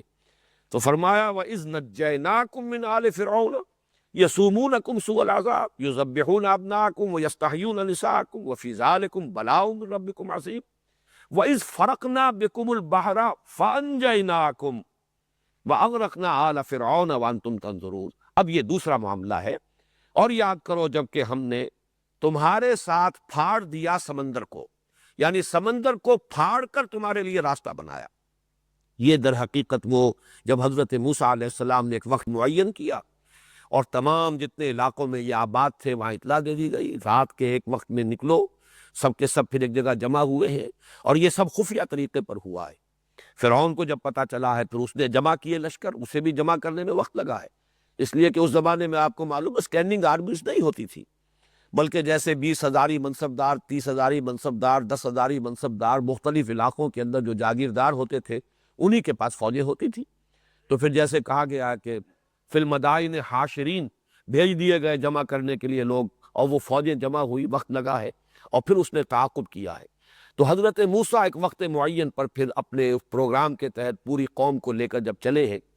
تو یہ جو راستہ ہے، ایک تو میں عرض کر چکا ہوں کہ اس کے زمانے کے بارے میں بھی اختلاف ہے، 1300 قبل مسیح یا 1447 قبل مسیح۔ اب یہ تقریباً یوں سمجھیے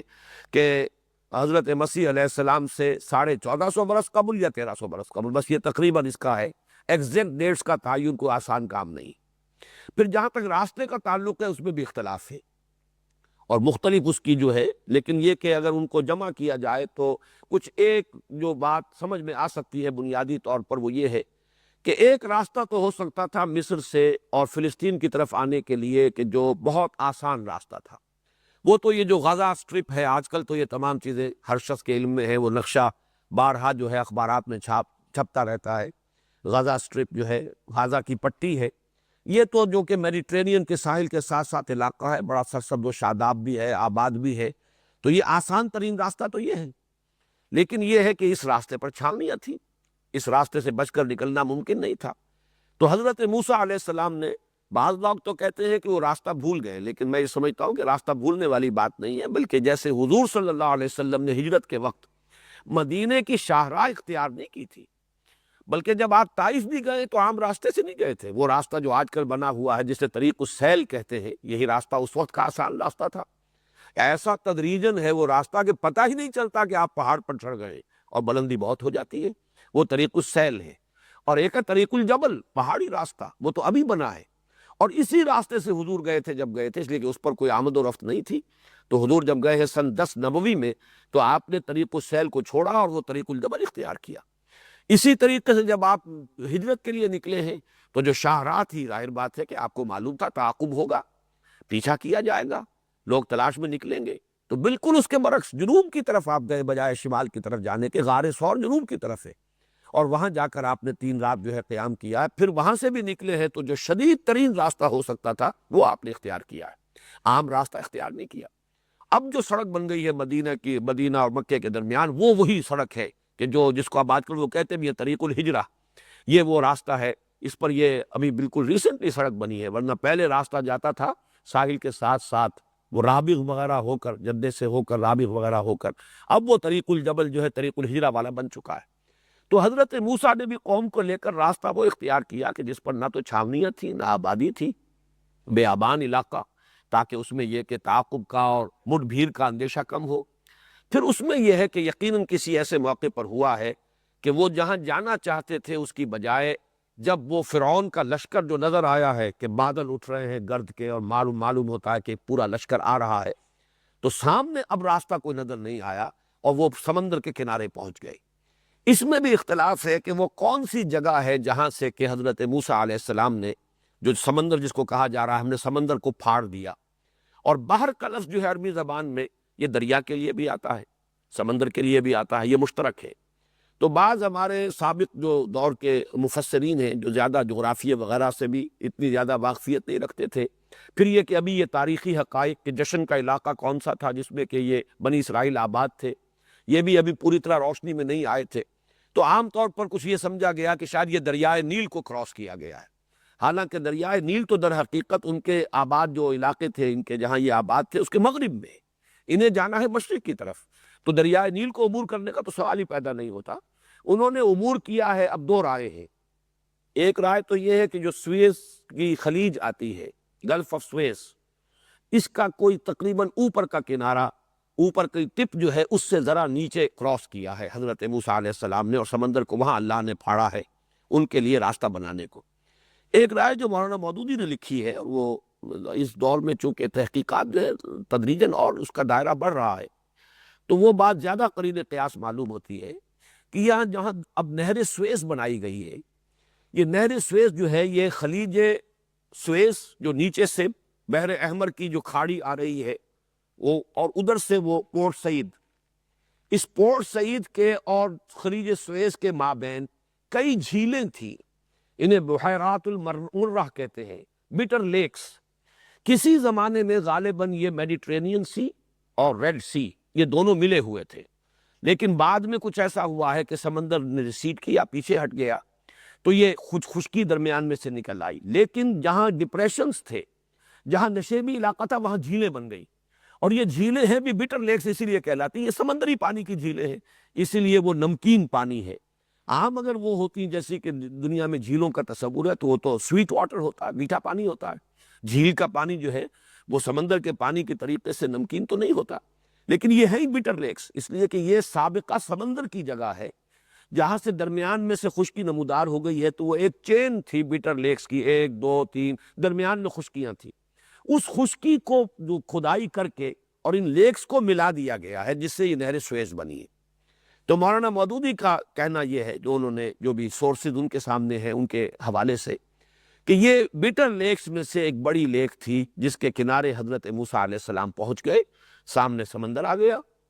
اور وہ بٹر لیک آ گئی، اور ادھر جو ہے پیچھے وہ معلوم ہوا کہ اب تو وہ تعاقب کرتے ہوئے فرعون کا لشکر پہنچ گیا ہے۔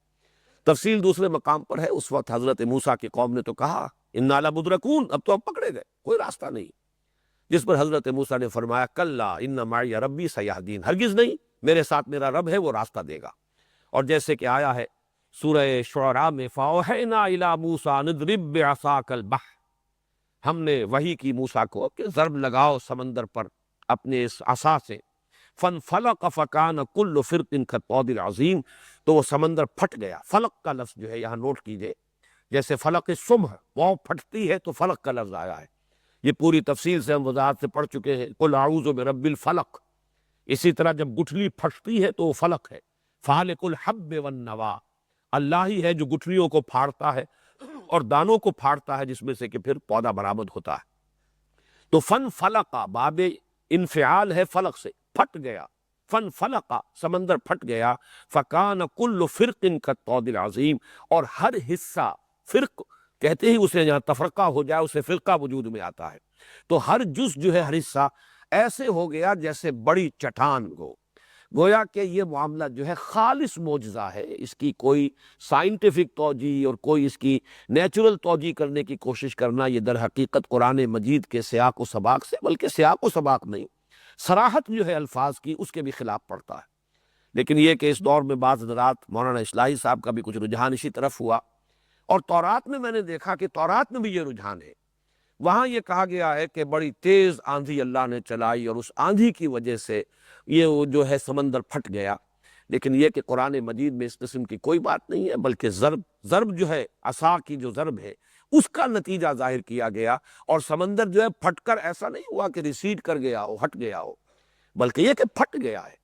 مد و جزر کی بات یہ نہیں ہو سکتی جیسے کہ مولانا اصلاحی صاحب نے کچھ اس قسم کی تعبیر کی ہے۔ یہ وہی ہے 20th سینچری یا 19th سینچری کا ریشنلزم جو سر سید احمد مرحوم کے ذریعے سے مولانا حمید الدین فراہی رحمۃ اللہ علیہ تک بھی اس کے کچھ اثرات پہنچے، اور بڑے بڑے لوگ بھی اس سے بالکل یا محفوظ نہیں رہے ہیں۔ لیکن میں نے اسی لیے چاہا، تورات میں بھی اصل میں چونکہ حوالہ اس طرح کا دیا گیا ہے، اور یہ میں بیان کر چکا ہوں، چونکہ تورات بعد میں مرتب کی گئی ہے حافظے سے، اس میں انسانی ذہن شامل ہو گیا ہے۔ گویا کہ یہ تصور دینا کہ ضرب سے، حضرت موسیٰ کے عصا کے ضرب سے سمندر پھٹا ہے اور معجزہ، اس کی بجائے انہوں نے تصور یہ دیا کہ بہت تیز ہوا چلی اور ہوا نے سمندر کو دھکیل دیا، جب سمندر کو دھکیل دیا ایک طرف تو راستہ بن گیا۔ لیکن قرآن نے وہ الفاظ استعمال کر دیے ہیں کہ جس کے بعد اب کسی اور تعویل کی سرے سے کوئی گنجائش نہیں، یہ خالص معجزہ تھا، قدرت خداوندی کا ظہور۔ تو نوٹ کیجئے، فن فلق فکان کل فرق کالطود العظیم، لفظ فرق جو ہے اس کو نوٹ کیجئے، اور یہاں جو اب آیت ہم پڑھ رہے ہیں، وَإِذْ فَرَقْنَا، جبکہ ہم نے پھاڑ دیا، ہم نے جدا کر دیا، ٹکڑے کر دیا، یہ فرق کس کو کہتے ہیں؟ وَإِذْ فَرَقْنَا بِكُمُ الْبَحْرَ، جبکہ ہم نے سمندر کو پھاڑ دیا تمہارے لیے، تمہاری نجات کے لیے، تمہارا راستہ، تمہارے لیے راستہ بنانے کی خاطر۔ فَأَنْجَيْنَاكُمْ، اب دیکھیے یہاں باب افعال آیا ہے، یہ ظاہر بات ہے ایک ہی واقعہ ہے، یہ ایکسوڈس جو ہوا ہے یہ تو این ماس ہوا ہے، پوری کی پوری قوم جو ہے حضرت موسیٰ کے ساتھ نکل گئی ہے۔ فَأَنْجَيْنَاكُمْ وَأَغْرَقْنَا آلَ فِرْعَوْنَ، اور غرق کر دیا ہم نے فرعونیوں کو، فرعون والوں کو، قوم فرعون کو، اس کے سرداروں کو، اس کے لائے لشکر کو، اس لیے کہ وہ جب پہنچا ہے وہاں اور اس نے دیکھا اس کے نگاہوں کے سامنے اس کا شکار نکلا جا رہا ہے، تو یہ دیکھ کر کہ سمندر تو رکا ہوا ہے، تو اس نے بھی یہ سمجھا کہ ہم بھی اسی طریقے سے پار کر کے اور انہیں دوسرے کنارے پر جا لیں گے اور پکڑ لیں گے۔ لیکن یہ کہ عین جب مجھدار میں درمیان میں آیا ہے تو پھر وہ دونوں کے دونوں حصے جو ہے وہ آپس میں مل گئے اور وہ سب کے سب غرق ہو گئے۔ وَأَغْرَقْنَا آلَ فِرْعَوْنَ وَأَنْتُمْ تَنظُرُونَ، اس میں بڑی ایک خاص کیفیت ہے، تم دیکھ رہے تھے، تمہاری نگاہوں کے سامنے تمہارے دشمن کو غرق کیا۔ اس میں وہی انداز ہے کہ جیسے سورہ فتح میں بھی ہے کہ اللہ تعالیٰ یہ چاہتا ہے کہ وَيَشْفِ صُدُورِ الْمُؤْمِنِينَ، اہل ایمان جو تھے مکے میں جنہیں ستایا گیا تھا، مارا گیا تھا، ہر طرح سے جو ایذائیں پہنچائی گئی تھی، اللہ تعالیٰ جو ہے وہ چاہتا تھا کہ ان کے دلوں کو بھی ٹھنڈک جو ہے وہ نصیب ہو، اور ان کو ٹھنڈک اسی سے ہو سکتی تھی کہ جو ظلم کرنے والے تھے ان کے سامنے جو ہے ان پر اللہ تعالیٰ کا عذاب آئے، جیسا کہ حضرت بلال نے خود قتل کیا امیہ ابن خلف کو میدان بدر میں، وہ بھاگنے کی فکر میں تھا اور حضرت بلال نے، وہی امیہ ابن خلف جو انہیں شدید ترین ایذائیں پہنچاتا تھا، پھر حضرت بلال کے ہاتھوں اللہ تعالیٰ نے اسے قتل کروایا اور اسے کیفر کردار تک پہنچایا۔ تو یہ بھی ہے کہ ان کی بھی آنکھوں کو ٹھنڈک عطا کی ہے کہ یہ قوم جو ہم پر ظلم کرتی تھی، تشدد کرتی تھی، ہمیں ستاتی تھی، یسومونکم سوء العذاب، اس کا حشر یہ ہوا کہ ان کی نگاہوں کے سامنے، وانتم تنظرون، تمہاری نگاہوں کے سامنے تمہارے اس دشمن کو ہم نے غرق کیا۔ وَإِذْ وَعَدْنَا مُوسَىٰ 40 لَيْلَةً ثُمَّ اتَّخَذْتُمُ الْعِجْلَ مِن بَعْدِهِ وَأَنْتُمْ ظَالِمُونَ، اور جب کہ یاد کرو جب کہ ہم نے بلایا ایک وقت معین پر، وعدنا یہ باب مفعلہ جو آیا ہے یہ ہوتا ہے کسی چیز کا معاہدہ ہو جانا، وعدہ ہو جانا، یعنی اللہ تعالیٰ نے حضرت موسیٰ علیہ السلام کے ساتھ ایک وقت معین کیا کہ اس وقت تمہیں اب کوہ طور پر پہنچنا ہے، حاضر ہونا ہے، اور وقت معین سے پہلے وہ پہنچ گئے جس کا سورہ طٰہٰ میں ذکر ہے۔ لہذا اس پر پھر ان کی ایکسپلینیشن بھی کال ہوئی ہے، وما عجلک عن قومک یا موسیٰ، اے موسیٰ وقت معین سے پہلے کیسے پہنچ گئے اپنی قوم کو چھوڑ کر؟ تو انہوں نے پھر وضاحت کی، وَعَجِلْتُ إِلَيْكَ رَبِّ لِتَرْضَىٰ، پروردگار میں تو جلدی کر کے آیا کہ تو راضی ہو جائے، تو میرا شوق دیکھ، میرا اشتیاق دیکھ۔ لیکن یہ کہ وہاں ایکسپلینیشن کال ہوئی اور اللہ تعالیٰ نے فرمایا کہ تم نے جو جلدی کی ہے اس کا نتیجہ نکل چکا ہے۔ اِنَّا فَتَنَّا قَوْمَكَ مِن بَعْدِكَ وَأَضَلَّهُمُ السَّامِرِي، سامری نے تمہاری قوم کو گمراہ کیا ہے۔ بہرحال وہ ایک وقت معین کے لیے میں نے یہ وضاحت کی ہے، وعدنا، یہ وہی ہے باب مفعلہ، جب کوئی قرارداد طے ہو گئی وقت کی کہ اس وقت پہنچنا ہے۔ موسیٰ 40 لیلۃ، حضرت موسیٰ علیہ السلام کا لفظ یہاں پر پہلی مرتبہ آ رہا ہے قرآن میں، تو اسے نوٹ کر لیجئے۔ موسیٰ بن عمران، ان کی جو بھی جدید تحقیق ہے اس کے اعتبار سے 1520 قبل مسیح میں ان کی پیدائش ہے اور 1400 قبل مسیح میں ان کا انتقال ہے، یعنی یوں سمجھیے کہ 120 برس کی ان کی عمر ہوئی ہے۔ قرآن مجید میں جن انبیاء اور رسول کا تذکرہ آیا ہے اس میں حضور صلی اللہ علیہ وسلم کے بعد سب سے زیادہ کثرت کے ساتھ اور سب سے زیادہ تکرار اور اعادے کے ساتھ ذکر حضرت موسیٰ کا ہے۔ حضور صلی اللہ علیہ وسلم کا بھی نام لے کر ذکر اتنی مرتبہ نہیں ہے قرآن میں جتنی مرتبہ حضرت موسیٰ کا ہے، لیکن چونکہ قرآن مجید ایک اعتبار سے سیرت النبی ہے، اس لیے کہ ظاہر بات ہے جب سورہ انفال میں غزوہ بدر کے حالات آ رہے ہیں تو یہ بھی ایک چیپٹر ہے سیرت النبی کا۔ سورہ آل عمران میں اس کا کافی بڑا حصہ 60 آیات جو ہے وہ غزوہ احد سے متعلق ہے، تو یہ بھی ایک باب ہے سیرت النبی کا۔ اس اعتبار سے اب یہ کہہ سکتے ہیں پورا قرآن سیرت النبی ہے صلی اللہ علیہ وسلم۔ لیکن یہ کہ اس تعویل کو اگر چھوڑ دے تو سب سے زیادہ ذکر قرآن مجید میں حضرت موسیٰ علیہ السلام کا ہے۔ چنانچہ مولانا حفظ الرحمن سہاروی رحمۃ اللہ علیہ نے جو کتاب لکھی ہے قصص القرآن، اس میں انہوں نے ہر نبی کے حالات پر جو آیات قرآن مجید میں آئی ہیں ان کی گنتی کر کے اس کا دے دیا ہے کہ ان کے حالات میں اتنی آیات ہیں، ان کے ذکر پر اتنی آیات، تو 555 آیات قرآن مجید کی حضرت موسیٰ علیہ السلام کے ذکر پر مشتمل ہے۔ آپ اندازہ کیجئے کہ 6,500 کے قریب تو کل آیات ہے، تو 6,500 بھی ہوں تو گویا کہ 1/13 یا 1/12 قرآن ہے کہ جو حضرت موسیٰ علیہ السلام کے حالات پر مشتمل ہے۔ اور اسی طریقے سے جس طرح بنی اسرائیل کا ذکر قرآن مجید میں آیا ہے، یہ میں خاص طور پر آج کل اس لیے ذکر کر رہا ہوں کہ اگرچہ اس وقت دنیا میں یہودیوں کی تعداد 13-14 ملین سے زیادہ نہیں، 1.5 کروڑ بھی نہیں، لیکن یہ کہ جیسے جیسے اب حقائق منکشف ہو رہے ہیں، واقعتاً ہمیں خود یہ شعور نہیں تھا پہلے کہ کس طرز تسلط ہے ان کا اس وقت عالمی سیاست پر اور عالمی اقتصادیات پر۔ تعداد بہت تھوڑی سی ہے، قرآن مجید میں اتنی تفصیل سے ذکر کیوں آیا ہے؟ ایک قوم تھی، تاریخ کی ایک صفحات میں گم ہو چکی، تقریباً نہ ہونے کے برابر رہ گئی، مسلمان 120 کروڑ اور وہ 1.25 کروڑ بمشکل، معلوم ہوا کہ 1 اور 100 کی نسبت ہے۔ لیکن یہ کہ اس کے باوجود جو ہے تذکرہ آیا، حضرت موسیٰ کا اس قدر شان اس کے اہتمام کے ساتھ ذکر آیا ہے، تو معلوم ہوتا ہے جیسے کہ احادیث سے ہمارے سامنے وہ جو پیشن گوئیوں والی روایات ہے کہ قیامت سے قریب اور متصلاً قبل جو حالات و واقعات پیش آنے والے ہیں، تو یہ تو در حقیقت انہی 2 امتوں کی تاریخ بنے گی، دنیا کی تاریخ۔ ایک امت سابقہ بنی اسرائیل جن میں سے وہ دجال اکبر کا ظہور ہوگا، اس کا ایک جو ہے ایک ابال آئے گا اس کے اندر، اس کی باسی کڑھی کے اندر اقتدار انہیں حاصل ہوگا، جیسے کہ اسرائیل وجود میں آ چکا ہے، جیسے بڑھ کے مار رہا ہے شمیر اس وقت، انہی میں ایک بہت بڑی شخصیت کا ظہور ہوگا جو ان کی مسیح بن کر آئے گی۔ وہ مسیح جو جن کی پیشن گوئیاں ان کے ہاں تھیں، وہ حضرت مسیح آ گئے آج سے 2000 سال قبل۔ اب آپ اندازہ کیجئے 1992 ہے تو 2000 میں کون سی کسر رہ گئی؟ لیکن یہ کہ ان بدبختوں نے ان کی تو نفی کی، انہیں جھوٹا قرار دیا، انہیں ولد الزنا قرار دیا، اور انہیں جادوگر قرار دے کر، مرتد قرار دے کر سولی پر چڑھا دیا اپنے بس پڑتے۔ تو گویا کہ ابھی وہ مسیح کے منتظر ہیں، ان کا مسیح ابھی آنا ہے، جس مسیح کی خبریں تھیں اور جس کا مصداق بن کر حضرت مسیح آ چکے 2000 سال قبل، اس مسیح کے وہ منتظر ہیں، اور وہ مسیح آئے گا، وہ مسیح نہیں آئے گا، اس کے نام پر ایک جھوٹا مسیح آئے گا، اسی لیے المسیح الدجال اسے کہا گیا، المسیح الدجال، وہ کہ جو جھوٹا دعویٰ کرے گا مسیح ہونے کا، اور اسی بنیاد پر یہودیوں کے اندر اسے وہ قدر و منزلت حاصل ہوگی، اور پھر ان یہودیوں کو جو عروج ہوگا، گریٹر اسرائیل احادیث میں موجود ہے کہ تقریباً وہی نقشہ جو ہے وہ احادیث میں موجود ہے کہ وہ تو وجود میں آئے گا، مسلمانوں کو بڑی زبردست ہزیمتیں اور شکستیں ان کے ہاتھوں ہوگی، بہت بڑی بڑی تباہیاں جو ہے خاص طور پر مسلمانان عرب پر آنی ہے ان کے ہاتھوں، پھر اصل حضرت مسیح کا نزول ہوگا، وہ حضرت مسیح کے جو ہمارے اور عیسائیوں کے مابین مشترک ہے۔ انہوں نے دھوکہ صرف یہ کھایا ہے کہ ایک تو توحید کو تثلیث سے بدل دیا، عقیدت کے غلو میں، لا تغلو فی دینکم، اسے یہ کہا گیا کہ اپنے دین کے معاملے میں غلو نہ کرو، غلو ہے، ورنہ حضرت مسیح کو مانتے ہیں وہ، لیکن وہ تثلیث میں انہیں اللہ کا الوہیت کا جز بنا دیا ہے۔ دوسرے یہ کہ وہ شریعت موسوی جو ہے اس کو ختم کر دیا گیا۔ اس اعتبار سے حضرت مسیح، لیکن وہ بھی منتظر ہیں حضرت مسیح کے، ان کا عقیدہ یہ ہے کہ حضرت مسیح سولی پر چڑھے، ان کا انتقال ہوا، پھر جس قبر میں انہیں رکھا گیا تھا ایک کیو میں، اسی میں وہ ریزریکشن ہوئی ان کی،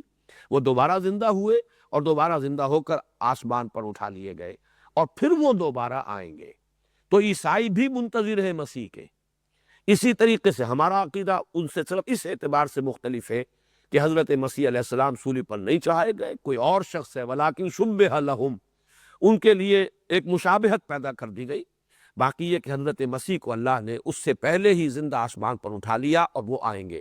تو گویا کہ ریٹرن آف مسیح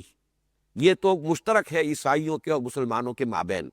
چنانچہ میں نے تو دیکھے ہیں بڑے یہ بمپرز کے اوپر بھی اور شیشوں کے اوپر بھی امریکہ میں یہ آپ کو سٹیکرز، جیزس از کمنگ۔ انہیں بھی اندازہ یہ ہو چکا ہے کہ اب وہ وقت قریب ہے، وہ دور نہیں ہے، وہ قرب قیامت کے حالات و واقعات جو ہیں وہ اب ایسے ظاہر ہو رہے ہیں کہ جیسس از کمنگ، اس کے جو حضرت مسیح کا جو دوبارہ ورود ہے، نزول ہے آسمان سے، وہ قریب ہے۔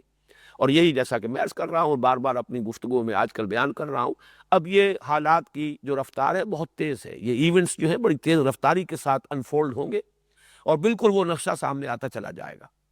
بہرحال حضرت موسیٰ علیہ السلام کا ذکر قرآن میں اور بنی اسرائیل کا اس اہتمام سے اس لیے ہوا ہے کہ موسیٰ کی امت ہے یہ بنی اسرائیل، اور ان کو ابھی ایک بہت بڑا رول پلے کرنا ہے۔ اللہ تعالیٰ مسلمانوں، بالخصوص مسلمانان عرب کی پیٹھ پر جو عذاب کا کوڑا برسانے والا ہے وہ ان بنی اسرائیل کے ہاتھوں ہوگا، اگرچہ اس کے بعد ان کی ایکسٹرمینیشن ہو جائے گی، ان کو ختم کر دیا جائے گا۔ شاید یہ مسلمانوں کو سزا دینے کے لیے اس سے زیادہ حسرتناک سزا اور کوئی نہیں ہو سکتی کہ ایک مغضوب علیہم قوم کے ہاتھوں پٹوایا جائے،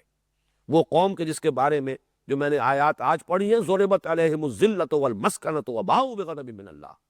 جس کے بارے میں ہمارے مفسرین کا اتفاق ہے کہ غیر المغضوب علیہم ولا الضالین جب ہم کہتے ہیں تو مغضوب علیہم سے مراد یہود ہے۔ تو گویا کہ ایک ملعون اور مغضوب علیہم قوم کے ہاتھوں مسلمانوں کو پٹوایا جائے گا، اس سزا، اس جرم کی پاداش میں کہ جو ہم نے کی ہے، جو ہمارا حال ہے اسلام کے ساتھ۔ بہرحال یہ جو اس فرقنا بکم البحر فانجیناکم واغرقنا آل فرعون وانتم تنظرون وَإِذْ وَعَدْنَا مُوسَىٰ 40 لَيْلَةً، ہم نے 40 دن کے لیے، 40 راتوں کے لیے ترجمہ ہوگا، لیکن مراد جو ہے در حقیقت وہ 40 دن اور راتیں، یہ دونوں ملا کر ایک دن بنتا ہے، 40 دن رات کے لیے۔ اور اس کی تشریح آئی ہے ایک دوسرے مقام پر کہ وہ 30 جمع 10، چنانچہ وہاں فرمایا گیا سورہ اعراف میں کہ فَتَمَّ مِیقَاتُ رَبِّکَ 40 لیلہ، پہلے جو طلبی ہوئی تھی وہ 30 دن کے لیے تھی، لیکن شاید عجلت کی وجہ سے جلدی آ گئے تھے، شاید اس پر مزید کوئی تربیت کی ضرورت تھی، یا یہ کہ بعض روایات میں آتا ہے کہ وہ جو ایک مسلسل روزہ رکھوایا گیا، جیسے کہ حضرت مسیح علیہ السلام کے بارے میں تو انجیل میں ہے، قرآن میں نہیں ہے، 40 دن کا مسلسل روزہ حضرت مسیح علیہ السلام نے رکھا ہے، اور تب پھر حضرت مسیح کو انجیل عطا کی گئی ہے۔ حضور صلی اللہ علیہ وسلم نے بھی روزے بھی رکھے ہیں، اور جو آپ کی غار حرا کی جو بھی ریاضتیں ہیں، جو بھی آپ نے وہاں جو بھی تفکر و اعتبار ہے، یا جو اور کوئی ریاضتیں ہیں، غور و فکر ہے، مراقبے ہیں، تو یہ گویا کہ تمہید ہوتی ہے کتاب عطا کیے جانے کی، یہ تیاری ہے، یہ ان کو جو خوش نصیب اس کام کے لیے اللہ تعالیٰ نے جس کو چن لیا ہوتا ہے، اگرچہ وہ خود اپنی جگہ پر یوں سمجھیے کہ جوہر قابل اور ہر اعتبار سے ایک نہایت ہی اہل ہستی، لیکن یہ کہ مزید کتاب الہی کے تحمل کے لیے کچھ اور تربیت کی ضرورت ہے، چنانچہ اس تربیت کے لیے 40 دن کی یہ جو ہے حضرت موسیٰ علیہ السلام سے ریاضت کرائی گئی۔ وَإِذْ وَعَدْنَا مُوسَىٰ 40 لَيْلَةً ثُمَّ اتَّخَذْتُمُ الْعِجْلَ مِن بَعْدِهِ۔ اب چونکہ اصل میں تفصیل یہاں پر حضرت موسیٰ علیہ السلام کو تورات عطا کیے جانے کی نہیں ہے،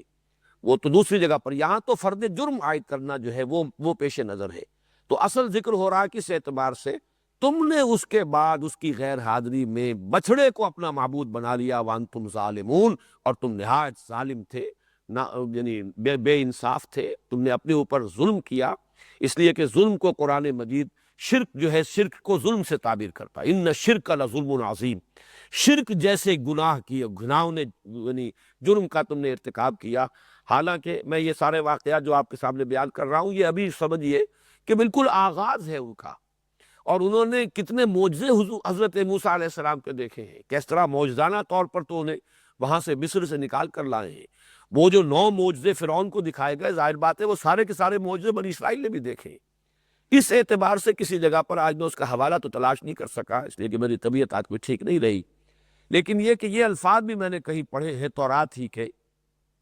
کہ اے بنی اسرائیل تو وہ قوم ہے،